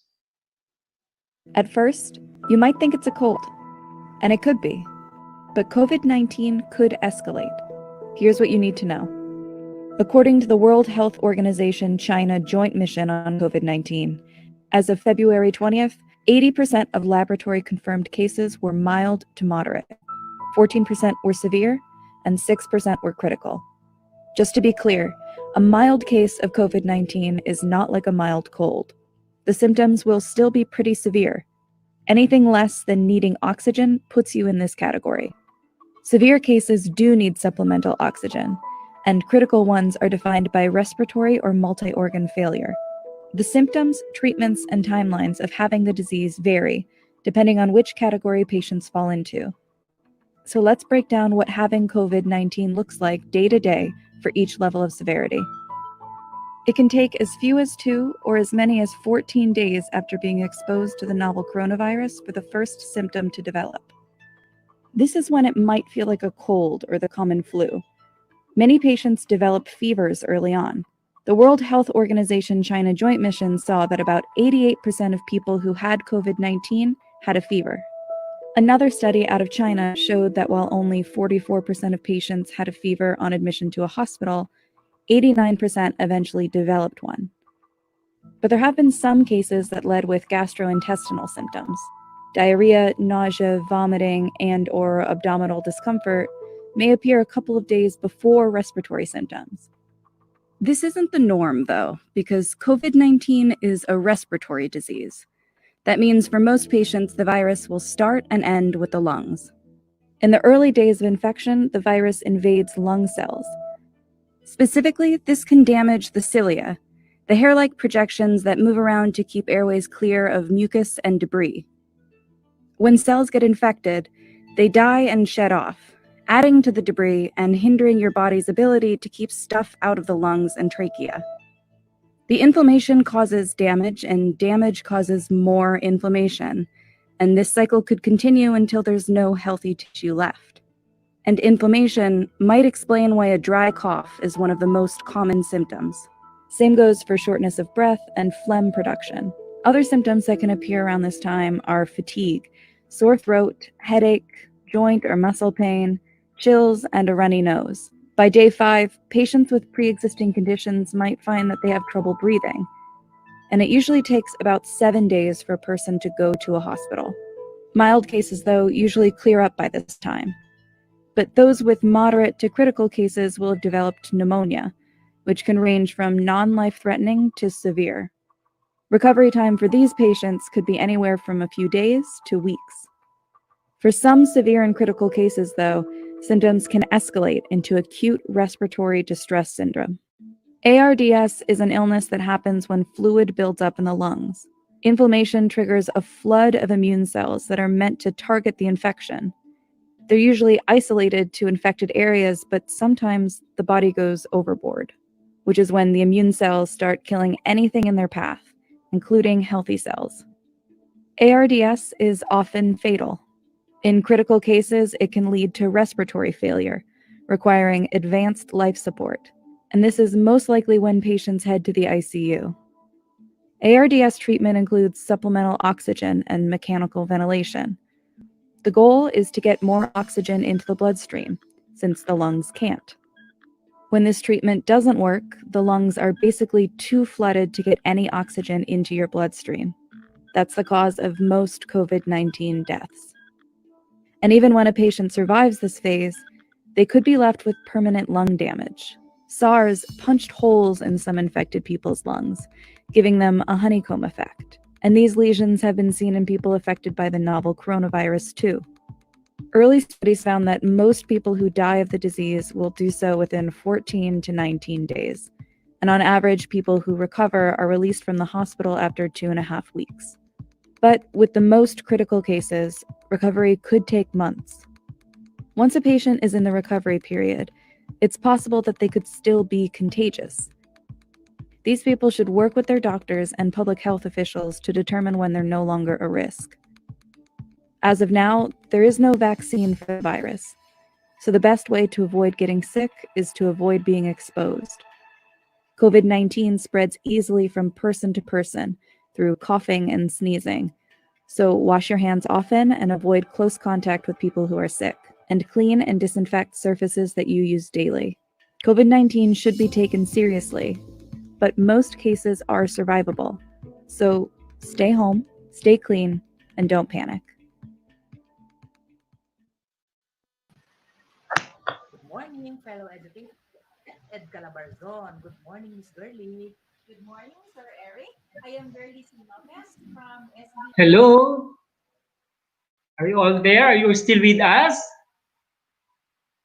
We would like to thank all our facilitators, the learning facilitators who have just presented. Ladies and gentlemen, colleagues, you have just listened to the 3 sessions, and we hope that you have intently listened to all the presentations, because this can help you and guide you in the development and the utilization of the IDEA lesson exemplars. We would like to inform you that we are coming live from the regional office, and our learning facilitators are coming from various locations. So if there are technical glitches and difficulties, there are challenges, of course, we would like to request for your consideration and understanding, because as we go on live, there are difficulties that we are encountering. So that's what happened when we are on live. So once again, thank you very much for being with us here. So why we will be with our learning facilitators, because at this point we will be having our question and answer. So post your questions in the chat box so that we can post them and ask the learning facilitators and our other colleagues to respond to your questions. We would like to remind everyone that our main references and legal basis to respond to your questions are the issuances provided to us by the central office and the regional offices. The regional office, sorry about that.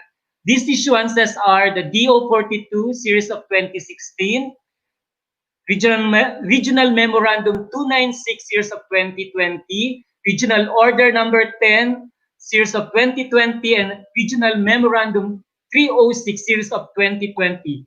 We also expect that you have read all of these issuances. However, if you have not read them yet, we are very willing to answer all your queries in this question and answer portion.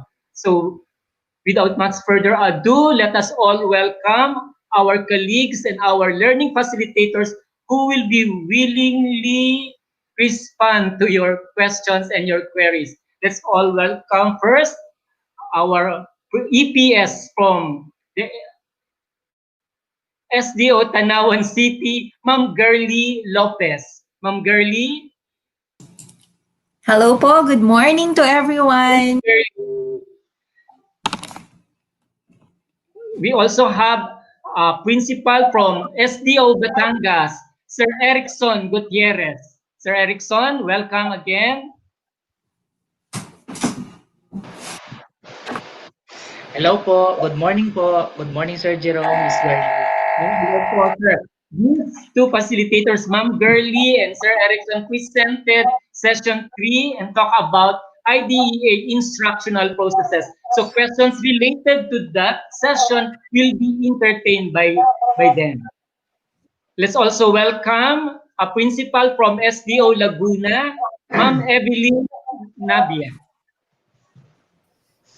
Good morning po. Good morning, everyone. Opo. Thank you, Sir Jerome. Let's also welcome another principal from SDO Tayabas City, Ma'am Mary Grace Cabille. Ma'am Mary Grace. I told you that's what happens when we go on live. We will be having Ma'am Mary Grace later, I'm sure. She's just around. Ma'am Evelyn and Ma'am Mary Grace discuss about learning delivery modalities, and questions and queries related to that will be answered by them. And let's also welcome a principal from SDO Laguna also, Sir Christian Balino. Sir Christian. Again, he's just around here and probably experiencing difficulty with the connection. And also our colleague from the Human Resource Development Division, Sir Mark Anthony Malonzo. Sir Mark? Sir Christian and Sir Mark discuss about multimodal assessment strategies, and questions related to that will be entertained by them. Anyhow, all these facilitators will be entertaining any question coming from you. However, we would like to restrict questions related to the sessions presented this morning to you. Also, we would like to welcome in this portion our dear friend and colleague from HRDD Regional Office, Ma'am Giselle Cortina. Hi, Ma'am Giselle. Hi, Ate Giselle. You're mute po. Turn on your microphone po, Ma'am Giselle. Hello, Ma'am Giselle. And also, we would like to welcome our dear Chief, Ma'am Luz Osmeña. Hi, Ma'am Luz. Good morning po. Hello, Ma'am Luz, Ma'am Giselle. We can't hear you. Hello, Ma'am Girlie, Sir Erickson. Hello po. Ma'am Hello po, Evelyn. good morning. Yes, sir. Can you hear me well? Yes po, sir. Ma'am, yeah, can you say something? Hello, that hello, I- good morning. Ma'am Hello, Luz good is morning. Ma'am Luz, hello, good morning po. Yes, I'm sorry I'm late. I want on the backstage a while Yeah. ago. Okay. No, opo. We have seen the presentation of our learning facilitators. They have shared with us their expertise on the topic assigned to them. And friends, colleagues, ladies and gentlemen, we would be entertaining your questions. Again, once again, please bear with us with connections, and we will be answering to your questions as much as we can. However, again, reminder, please restrict your questions to the presentation, to the sessions as presented this morning. Thank you very much. Let's have our first question from Alejandro Jr. de la Virgen. Good morning po. Hindi po ba mas maganda na tali ang exemplar sa module? Thank you, sir. Sir Jerome. Let me answer po the first question coming from Sir De La Virgen. Hindi lang po mas maganda na tali ang exemplar sa module, kundi yun po ang nararapat at yun po ang tama. Yun po ang katugunan sa tanong po ni Sir. Hindi lang po dahil mas maganda, kundi yun po ang nararapat at yun po ang tama. Thank you very much, Sir Eric. Ma'am Girlie, do you have something to say about that? Yes po, dagdagan ko lang po, sir. Baka po ay nagmumula din doon sa tanong at marami po kaming nabasa kanina na ganung tanong, no? Pag-iisahin na po namin ang sagot. Na wala pa naman daw po kasing module, ay bakit po sila pinagagawa na ng lesson exemplar? Well, ipapaalala lang po namin sa inyo, mga mahal namin teachers, na trabaho po natin ang gumawa ng lesson exemplar, at isa po ito sa mga deliverables nating mga teachers, no? So kailangan po talaga nating gumawa. Huwag po kayong mag-alala kung wala pa pong module. Yun naman pong module na ating hinihintay ay nakabase sa MELC at BAU. So kung Yes. gagawin tayo ng lesson exemplar, ang ating pong gagamitin din na basehan ay ang MELC at BAU. So hindi po yun lalayo. Kasama po ito dun sa tanong, Sir Jerome, na forward niyo po sa akin kanina. Ang sabi dito, hindi ba ito, would it go into waste? Na yun daw pong ginawa nilang lesson exemplar ay baka naiiba doon sa dadating na module. So sayang lang po, waste, parang waste of effort. Hindi po siya waste of effort.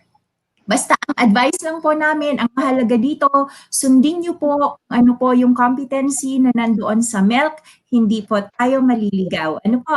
Salamat po. Thank you very much, Ma'am Girlie. So, Alejandro, so if ever the modules come, the only thing that the teachers need to do with their exemplar is to improve them. That's the only thing.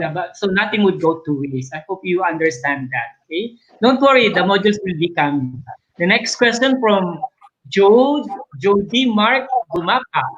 The number of activities or tasks po be in a lesson exemplar depends on the number of days covered by the MELC. Anyone po? Yes po. Sir Gumapak, opo, dahil nga po sabi natin, one milk, one lesson exemplar. So yun pong yung number of tasks natin ay nakadepende sa andar po ng ating lesson plan na nakabase sa IDEA. Kung ang task po natin ay halimbawa isa sa isang part, dalawa dun sa isang part, it depends po sa inyo pong pagkakahati-hati into number of days na nakabase po sa ating budget of work. Kapatid na Girlie. Yes po, dagdagan ko lang po yung sinabi ni kapatid na Eric, no? Sir Jody Mark Gumapak, kasi meron talagang milk na good for one day. Now, if it's good for one day, syempre kailangan nating i-discuss mula introduction phase hanggang sa assimilation. At dahil ito'y isang araw lang, siguro tig-tig isang activity kasi mahalaga na bawat phase ay merong activity. So, dahil one day lang po siya, one activity sa intro, isa or dalawa sa development, ganun din po sa engagement, at isa sa assimilation. Kayo po ang nakakaalam kung ang isa or dalawa ay enough. I mean, per phase po ang pinag-uusapan natin. So parang a total of mga 3 to 4 or 5 activities if the milk is good for one day. Pero there are also milks na good for 5 days or 10 days. At dahil mas kilala niyo po ang bata, no, ang mga estudyante ninyo, alam niyo po yung ability nila kung yung magiging pacing ng pagsagot nila. So depende po sa number of days yung number of activities na inyong ilalagay sa inyong lesson exemplar. Okay po, Ma'am Girlie, thank you very much po. So, the number of activities depend on what you think is best suit our learners. So, but of course, it should be within the number of times or the minutes within your teaching time. So if it's for one day, then the activity should be within one day, could be implemented in one day. Is that okay, Ma'am Girlie? Kung 5 days, dapat po ba 5 activities? Napaka po ng 5 activities if the lesson exemplar is good for 5 days, kagaya po ng nasabi ko na. Depends. Yun nga pong one day ay may minimum na siya na 4 activities kasi at least a minimum of 1 for each phase. So, hindi po siya 5 days ay 5 activities, ma'am. Depende po sa haba ng araw na kayo ay pag-discuss. Kulangin tayo doon, kapatid na Girlie. Pero yung pangalawang part ng kanyang question, sasagutin ni Ate Evs. Ma'am Ev. Ma'am Ev, let me read it. Yes po. Yung module po ba na ginagawa ng DORO ay the same module na gagamitin sa lahat ng modalities, online, modular, TV, radio, homeschooling, etc. This is from Paolo Pule. Yes, Ma'am Evelyn? Opo. Okay, good morning po kay Sir Paulo. Ito yung magandang tanong na pwedeng makinabang yung marami. Kasi unang-una, yung mga learning modules ng central office ay kino-quality assure pa, so coming. Doon sa unang tanong kanina, hindi po masasayang yung ating ginagawa locally ngayon kasi pwedeng yun muna while we are waiting for that CO or for those CO modules, di ba? Pangalawa, yung modules, pareho ang mga modules natin pero pwedeng iba-iba ang lesson exemplar kasi localized. So kung halimbawa, yung lesson exemplar ko sa school ay pang-online kasi nga ganun yung aking lumabas na survey, pang-online yung mga estudyante ko. Pero yung lesson exemplar ng isang school, pwedeng pang-modular kasi hindi sila capacitated mag-online. So sa madaling salita, yung module pare-pareho yan kasi kasi milk-based yan kung tutuusin. Pare-pareho naman po tayo ng MELCs na nakikita. Pero yung learning delivery modality, depende na po sa school, depende na po sa survey, depende na po sa LCP, at depende po sa needs ng teachers at saka ng bata. Okay? So yun po yung meron dito sa isang tanong na ito. Thank you po. Thank you, Ma'am Evelyn. Sir Jerome, can I add po sa sinabi ni Ma'am? Opo, same po ang ating gagamiting module sa different modalities. Tama po yung sinabi ni Ma'am, mag-iiba lang po yung attack natin doon sa mga activities. Kasi for example, isang section ay for online. Pag online kasi, you have a direct interaction with the learner. So, nakakausap mo sila. Parang ganito, no? Nakakausap mo sila, so iba yung atake mo sa activity. Unlike kapag modular, hindi ka po nakikita ng bata at wala ka doon sa panahon na sila ay doon po pumapasok yung pagkakaiba. But definitely, iisa po ang competency na dapat nilang pag-aralan. Correct. Yes, ma'am. Thank you, ma'am and sir. But I think they will see more of that tomorrow when we have our demonstration teaching, so that they can see what's the difference between the two. Okay po? Yes. So they have to watch out for that for tomorrow. From Ma'am Lily Eileen Castillo. Sana po mabigyan kami ng soft copy para maging guide po namin sa paggawa ng LE. Yes, ma'am. Di po ba, Sir Jerome, the region has already provided sample lesson exemplars attached to the memoranda issued. The issuances. Opo. Kaya po, marami po silang magagamit, ma'am. Mama Lely, we have samples attached in the issuances, so you can check them out there. Thank you. From Mama Belina Pisican, is it necessary to always write on the reflection part of the LE? Diba, if we're going to answer that, kapatid na girly, yes, that is truly necessary. Bakit po? Kasi that's the only way para sa atin, kung ako ang classroom teacher, kung ako yung teacher, that's the only way for me to know natuto ba yung aking estudyante, mayroon ba akong dapat i-reinforce dun sa aking tinuro? Do I have to reteach that? Or do I have to give supplementary activities or materials relative to my topic para mas maintindihan pa niya at maka-move on siya sa much harder topic, di ba? So kung ako po ang tatanungin, that's truly necessary po. Sir, can I add? Yes po, please. Tama po ang sinabi ni Sir Eric, no? Yun ay part of the teacher. Kasi kapatid, ang nasa example natin ay reflection ng learners. Well, pareho po necessary ang reflection ng teachers at ng bata. Part of the learners, dito kasi natin makikita bilang guro kung ano yung sinasabi ng bata about the topic, may natutunan ba siya, ano ba yung mga realizations niya. So malaking tulong sa atin yon bilang mga guro para paghandaan yung susunod nating topic. Now, dagdagan ko yung sinabi ni Sir Eric about sa reflection ng teacher. We all know that teaching is a reflective process. So dapat po, tinitingnan din natin yung ating ginagawang pagtuturo everyday. At nabanggit na po ni kapatid na Eric kung ano yung dahilan, bakit kailangan tayo mag-reflect bilang mga guro. Thank you. And Ma'am Girly, Sir Eric, when our learners write their reflection, I don't think they would be bluffing on that. Because the reflection is about their feelings, their emotions, their attitudes towards the subject or the lessons discussed, right? Ano po? Yes. So, hindi po, sir, para maging honest ang reflection ng dapat malaman nila na hindi sila ginigradean dun sa reflection. Yes. Diba? Kasi mamaya ay akala, naku, gigradean ako.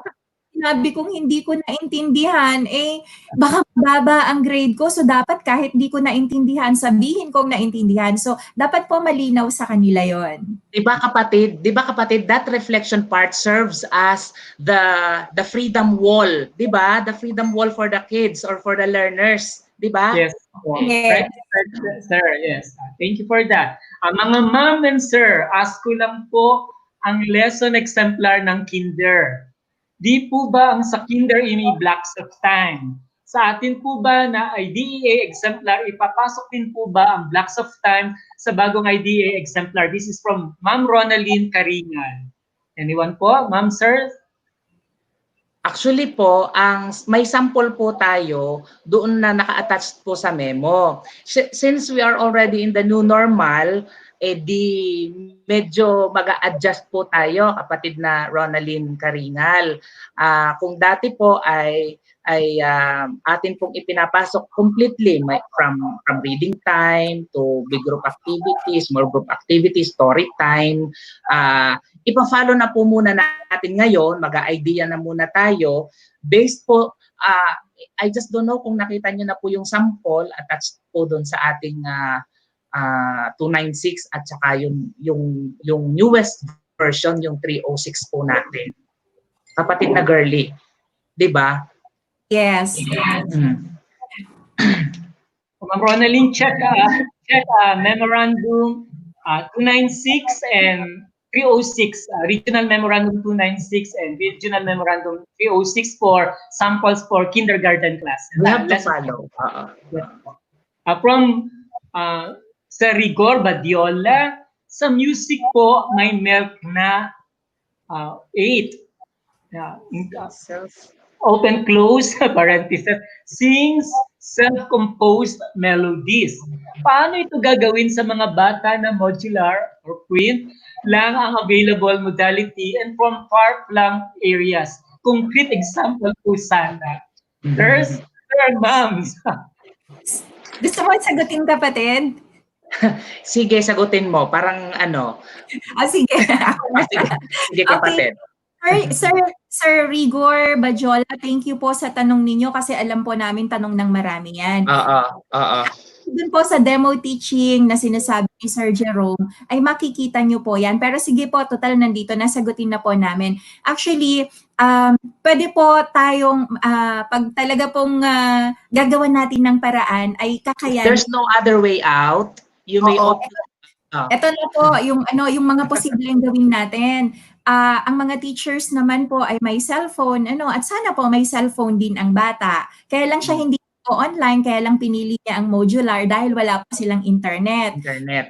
Kung may cellphone ang bata or ang family nila, kahit isang cellphone, ay responsibilidad po kasi ng mga guro din na i-follow up ang learning ng mga bata. So, ito po text or call. Yeah, task key ito sa part natin pero wala po tayong magagawa. Part po ng sinumpaang trabaho natin ito. Pwede po nating tawagan ang bata at dun sa pagtawag, pwede kasi po natin silang mapakinggan na kumakanta. Or kung ang smartphone po ang gamit, pwede din po kasing i-video nila yung sarili nila na kumakanta sila at pag may pagkakataon na makapag-home visit, if pwedeng mag-home visit, ay makikita po natin yung video na ginawa ng bata. Kapatid, sige, kapatid. Kapatid, idagdag ko yung sa amin. Di po ba, napag-usapan kasi namin last week, sa amin kasi sa Pingloy, di ba, is layon. Modular. Di ba, isi-share ko lang sa kanila, sa kinder namin, di ba ang ating unang lesson, tsaka sa grade 1, yung being me, pagpapakilala sa sarili, kailangan magsasalita ang bata. Kasi related dito kay Sir Rigor na sinasabi na nasa print modular. Di yun na rin ang naging last option namin na po pwedeng gawin na halimbawa sasabihin ko ako si Maria, pangalan kay ganda, di ko ipagpapalit sa pangalan ng iba. Paano maririnig ni teacher at mabibigyan ng feedback yung ginawa ng bata o mabigyan ng kaukulang grade kung di niya narinig mismo yung bata, kung malalayo nga. So ang aming option ay yung sinasabi ni kapatid na girly na pwede naman ang cellphone. Yun na lamang ang aming huling resort dahil yun ang meron sila. Sa amin namang LESF, 100% ay mayroong cellphone. May Android, mayroon pang the keypad daw. Nonetheless, lahat yun ay pwedeng gamitin sa ating delivery na ito. Sir, thank you very much. Curly, thank you. Do we have some more questions? This is from Ma'am Carla Palad. Magandang araw po, Ma'am Sir. Magkaiba po ba ang format ng IDEA exemplar para sa online distance at modular distance learning? We're talking about format po on the different learning modalities. Would like to answer the question po. Ma'am Evelyn, are you okay with that?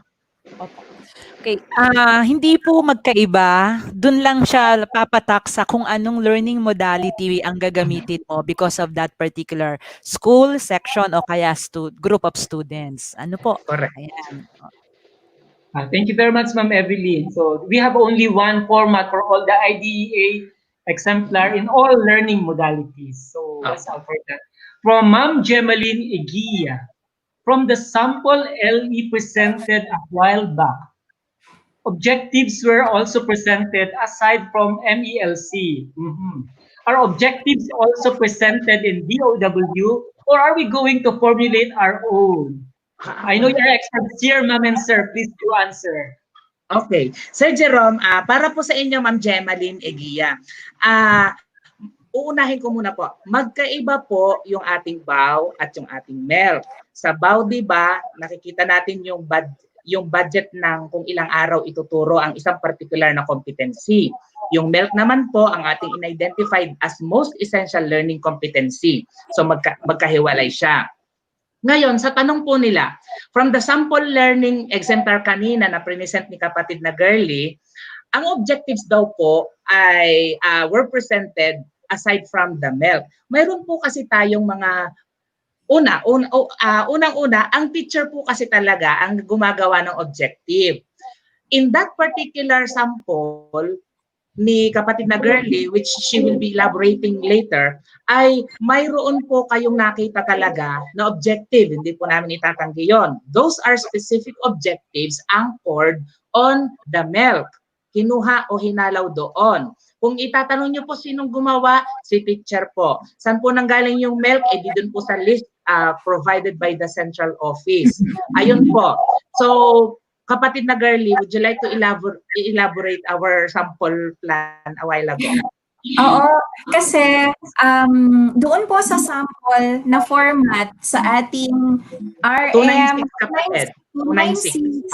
Opo, ay meron pong objectives, no? So, yun pong ginamit na yung present ko kanina na example ay doon po namin kinuha ang format kaya meron po siyang objective. Po itong pinagkukuhanan natin kagaya ng sinabi ni Sir Jerome, RM296, RO10 at RM306. Thank you very much po. I would like to remind our dear colleagues, our dear teachers, to keep your questions coming because we have only 10 minutes for this portion. However, if we have not answered or responded to your queries or your questions, you can post your questions in the classroom and your PMT and the teachers will be answering those questions. Okay po? Here's another question from Ma'am Rodeline Sarmiento. Good morning po. Paano po gagawin kung may 10 anak, 10 anak na napasok lahat po? Nilagay nila online delivery. Isa lang po CP gamit. So this is a scenario that they would like to know what we will be doing. Moms and sir, please do. Ma'am Evelyn, take it away. Kaya. Talagang 10. Ano po? Challenge. Pwede pong bago ko sagutin si Ma'am Rodeline, dun sa last question, meron lang po akong tip. Para po hindi maligaw sa MELC, skill po kasi yon. Then yung objectives, kung paano i-achieve si skill. Yes, para alam na steps pala yung mga objectives in order to achieve that MELC. Okay. Kay Ma'am Rodeline, ako 10 anak. Ano po talagang iisa. Siguro po, i-display nyo na lang yung CP. I-display nyo yung CP at paupuin ng 10 anak. At sabay-sabay silang mag-aaral. Wala po. Tatandaan po natin ang sabi ng direktor, lalo ng ating direktor sa Calabarzon. Dapat flexible yung time. Hindi sasabihin po natin na sa LCP natin, meron tayong mga oras like 8 to 9, 9 to 10. Pero ang bata, pag sinabing halimbawa Monday, sasagutan niya ang math. Yung Monday na yon, buong Monday kanila yon. So kung kailan po mapapahinga yung 10 anak at pwedeng sabay-sabay umupo para lang mapanood sa isang cellphone yung lesson, ay mangyayari po yun. Ano po, ganun na lang po. Kumbaga ay, una, be resourceful. At saka, pangalawa, wala po tayong magagawa kundi it's the new normal. It's the way of, sa bahay po talaga matatahimik ang mga batang ito. Dagdagan natin. Cellphone. Dagdagan Opo. natin. Thank you. Okay, dagdagan natin. Aside from suggestions coming from Ma'am Evelyn, siguro po Ma'am Rodeline ganito. Since the beginning, nagkaroon po tayo ng Learners Information Survey. Doon pa lamang po sa pagkakakita ninyo sa resulta na mayroon siyang 10 anak, subalit ang pinili niya for all of the children ng parent na ito ay online, pero inamin din niya on that particular survey na iisa yung cellphone. By that time pa lang po na i-correct na nating planning team together with your school head na ay hindi po pwede si mother na pumili ng online kasi based from the survey sinabi niya na iisa lang yung phone niya and yet 10 ang gagamit. So tayo po sa school na nagpa-plan for our learning continuity plan, yung atin pong magiging solusyon, doon pa lang mabablock na natin po yan. And we resort to some other options. Diba? Yes. Actually, opo. Tapos ko lang, ma'am, early po yung Actually, imposible nga po yung sabay-sabay. Una, pwedeng iba-iba ng level ito, iba-iba ng lesson. Tama correct. po. Na ETTA na po sa parent. Opo. ETTA na dahil 10 po sila because there are 10 children, so grades 1 to 10. O kaya nga po. Opo. So, ang mangyayari po doon, pwede pong ETA si parent sa panahon ng doon pa lang sa pagpili ng modality. Tama po si Sir Eric. Yes Thank you po. Dagdagan ko lang po yung sinabi po ni Ma'am at ni Sir. Totoo po yun. Actually, simula po nung May, tayo po ay ina-analyze na po natin yung ating SF para po makagawa ng ating learning continuity plan. At doon po sa aming paaralan, doon po sa pinanggalingan kong paaralan, sa amin po kapag marami pong anak at iisa lamang ang cellphone, ay talaga pong hindi po namin pinapayagan na sila ay mag-online. Kasi kinakausap po muna namin yung magulang na pinapaliwanag namin kung cellphone lamang po at mag-go-online, mahihirapan po actually mag-navigate ang bata sa mga activities. So sa amin po ang pong nasuggest para mag-online ay yun talagang merong mga laptop. Pero sa cellphone, hirap po ang bata. Tapos mag-aagawan pa sila. 5 or 10 magkakapatid sa isang cellphone. So, we discourage it po. Pero kinakausap po namin muna ang magulang. Yes. Diyan po tayo sa school para po mag-analyze doon sa mga LESF ng mga bata. Yes, Sir Jerome pasingit lang po. We humbly remind everyone po sa ating dear participants, sometimes may mga pag-smile or pag-laugh kami. We are not laughing at your question po ha. We are laughing the way we handle the questions. Kami po bilang mga close na magkakapatid nag-uunahan sa pagsagot. It's not that way po. Sorry po kung kayo po ino-offend. Wala naman pong ibig sabihin yung aming pagtawa. Kaysa naman po sa makikita nyo kami na nakasimangot, mas maganda po na nagdi-discuss po tayo, na tayo masaya, and we respond to your questions the happy way, as happy as we can. Apo, we appreciate po all your queries, all your comments. Yes, thank you very much, sir and ma'am. Hayaan nyo naman pong maging masaya kami dito. You know how it feels when you are on live. Ano po? And we know you understand our situation. Ma'am Rodeline and all the other teachers, we can advise our dear parents on what modality they can take, especially with the resources available to them. So our schools can do that for our learners. This is another question from Ma'am Gloria. I think we will be down to our last few questions because it will be lunchtime. So we will be reading some few questions available to us. I do wonder if the pupils, especially the grade 1 pupils, can catch up all the lessons while in fact they don't know yet how to read well? This is a very good question from Ma'am Gloria. Ma'am Yes, and sir, please. Okay po. Ma'am Glory, ganito po kasi yon. Ang atin pong learning continuity plan ay hindi po umiinog sa kung ano lang ang magagawa at kung ano lang ang kayang gawin nating mga nasa loob ng paaralan. The reason why we are having this, it's because we are already in the new normal. We have to have a strong instruction, and most especially our strengthened partnership and collaboration with our internal and external stakeholder. Ano po ang ibig kong sabihin diyan? Let Ma'am Girlie elaborate that. Ano yung sinasabi natin? Di ba kapatid? Sige. Yes, You do the yes. honor. Sige. At ito ay sasakupin na nito yung ibang tanong kagaya ng possible ba ang elaboration, collaboration, yung mga Yes. Opo, tayo po, ito po yung panahon na kailangan natin ang tulong ng mga magulang. Okay? Hindi po natin ito kakayanin, lalo na po't ang pinili nila ay modular, kung hindi po tutulong ang mga magulang sa atin. So, kailangan po talaga natin na i-guide din, hindi lamang ang mga bata. I-guide din po natin ang mga magulang, ang mga guardians, kung paano po tayong makakapagtulungan. Dahil alam po natin lahat na hindi po pwede ang face-to-face at hindi po sila capable na mag-online. Kaya wala po tayong choice kung hindi makipagtulungan. At wala din silang choice kundi tulungan po sa atin para maturuan ng maayos ang kanilang anak.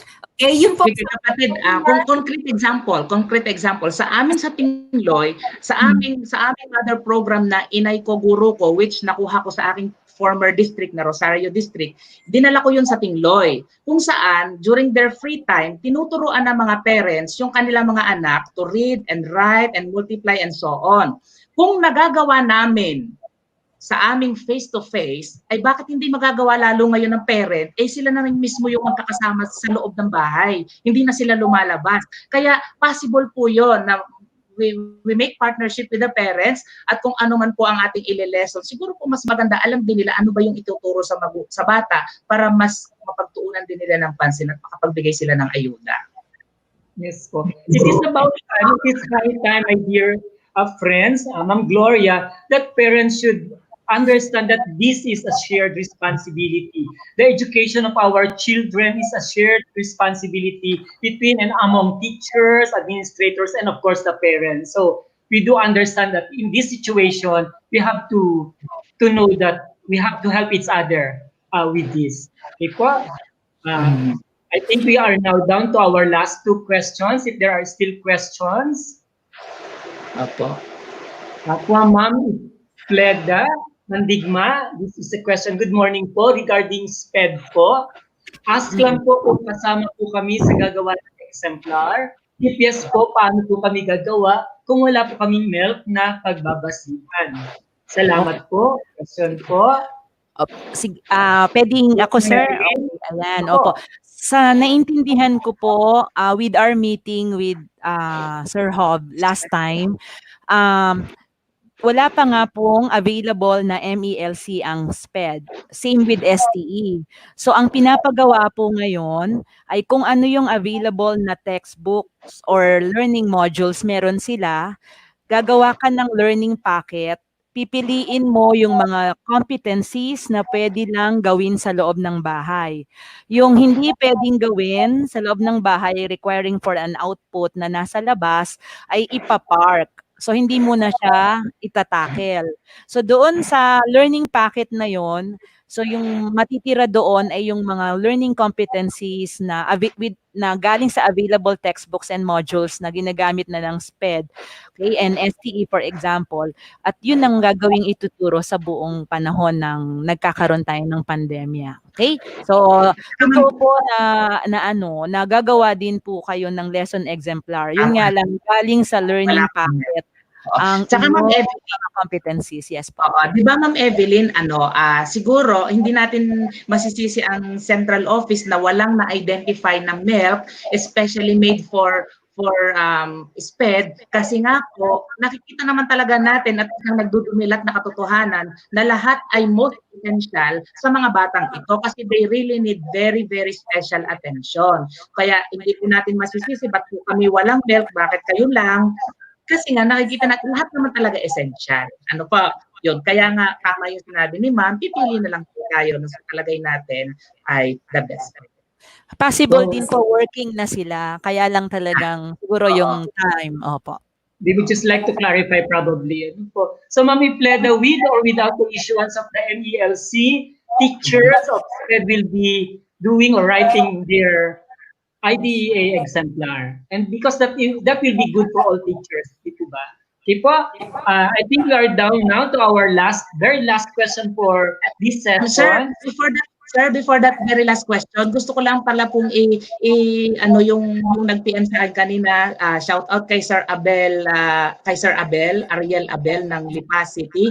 Nag-clarify po siya sa aming presentation ni Ma'am Burley regarding regarding our real life task versus pedagogical task. Nakot kasi tayo doon na bakit dinidiscourage natin yung paper and pen na assessment. O sige kapatid, would you like to elaborate on that for Oo kapatid, so may nag-message pala sa'yo kasi ito naman nakita ko din ito, same question kay Sir Ryan Garcia. Ang sabi niya, why need to discourage ang pen and paper, modular? Ganito message din kasi yan ni Sir Joshua Ebora ng Batangas City. Yes, we are not discouraging. Kanina po, kung babalikan natin yung discussion, we're trying to differentiate the pedagogical task and the real world task o yung performance task. Ang pedagogical task po ay pen and paper. On the other hand, ang performance task ay performance. Real world task. Yeah, it's a real world task. Doon namin sinabi na on a performance task, we discourage pen and paper, but we are not actually discouraging pen and paper for your discussion. Po namin ang pedagogical and so yun. So we hope Sir Jerome, clear po namin yun dun po sa mga nag-message na pare-pareho, including si Ma'am Lamet Ayong na kapitbahay ko nag-message din. So we hope that we make it clear now. Thank you for that clarification, sir. And now, I will be reading this next question. However, I would like to remind our dear teachers that you can still post your questions in the classroom and on our PMT focals, and our teachers will be answering or responding to those questions. This, however, will not limit your questions to this portion. Please do understand. Okay? So our last question for this portion from Philip Delgado, and he said, bibigyan po ba ng LE ang mga magulang? At hingan ko lang din po kayo ng reaction tungkol sa 8 subjects per modules or 8 subjects/modules na matatanggap ng isang bata. Thank you po and more power. Ma'am's answer, please. Ma'am Evelyn. Sir Jerome, doon ako sa 8 modules. So, sa lesson exemplar sila, Ma'am Girlina. Okay. Doon po sa 8 modules na matatanggap ng bata. Totoo po yon na may matatanggap silang 8 modules sa secondary, for example.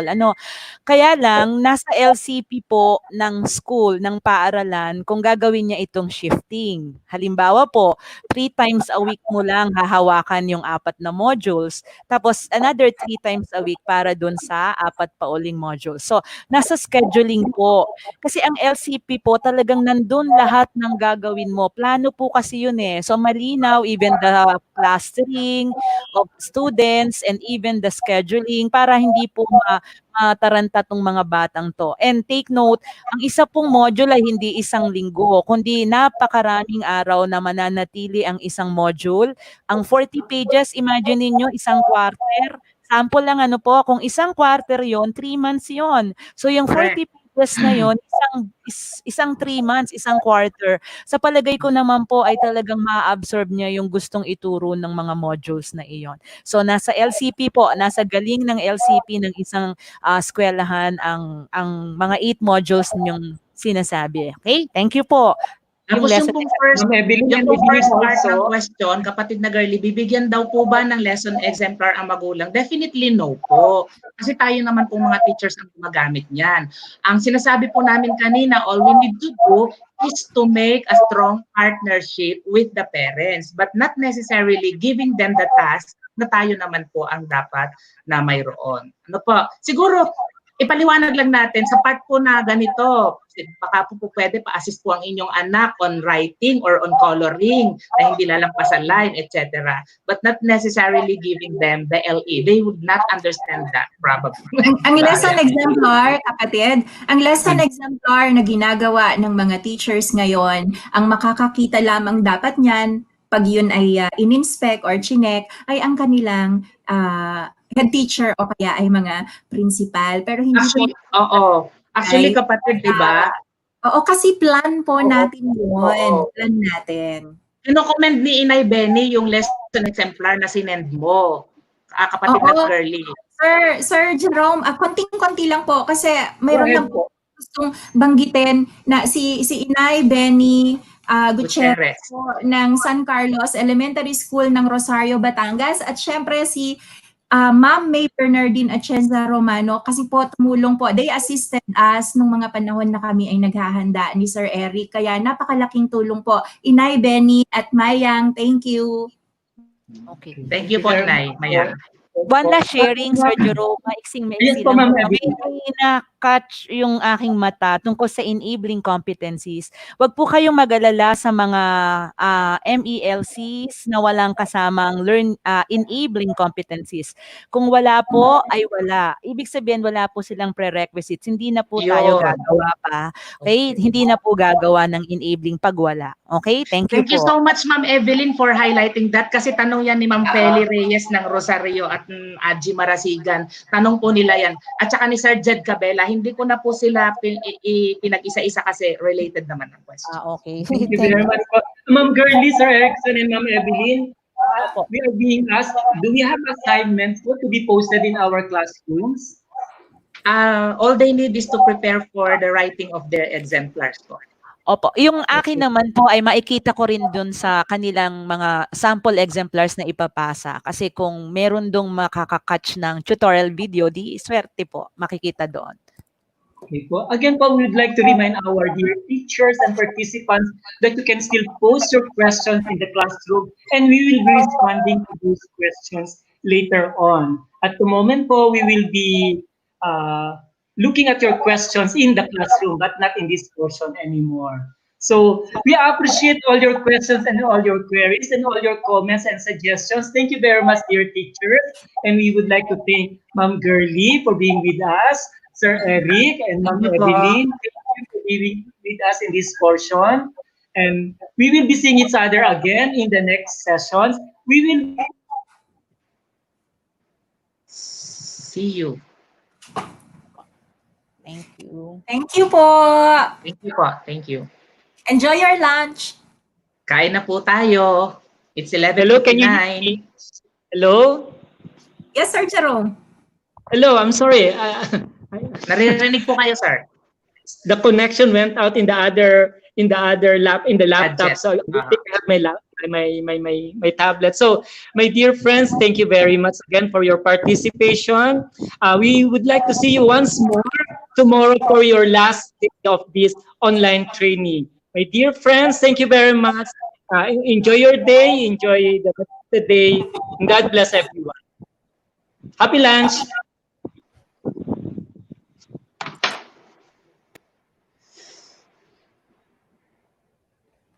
Are we good?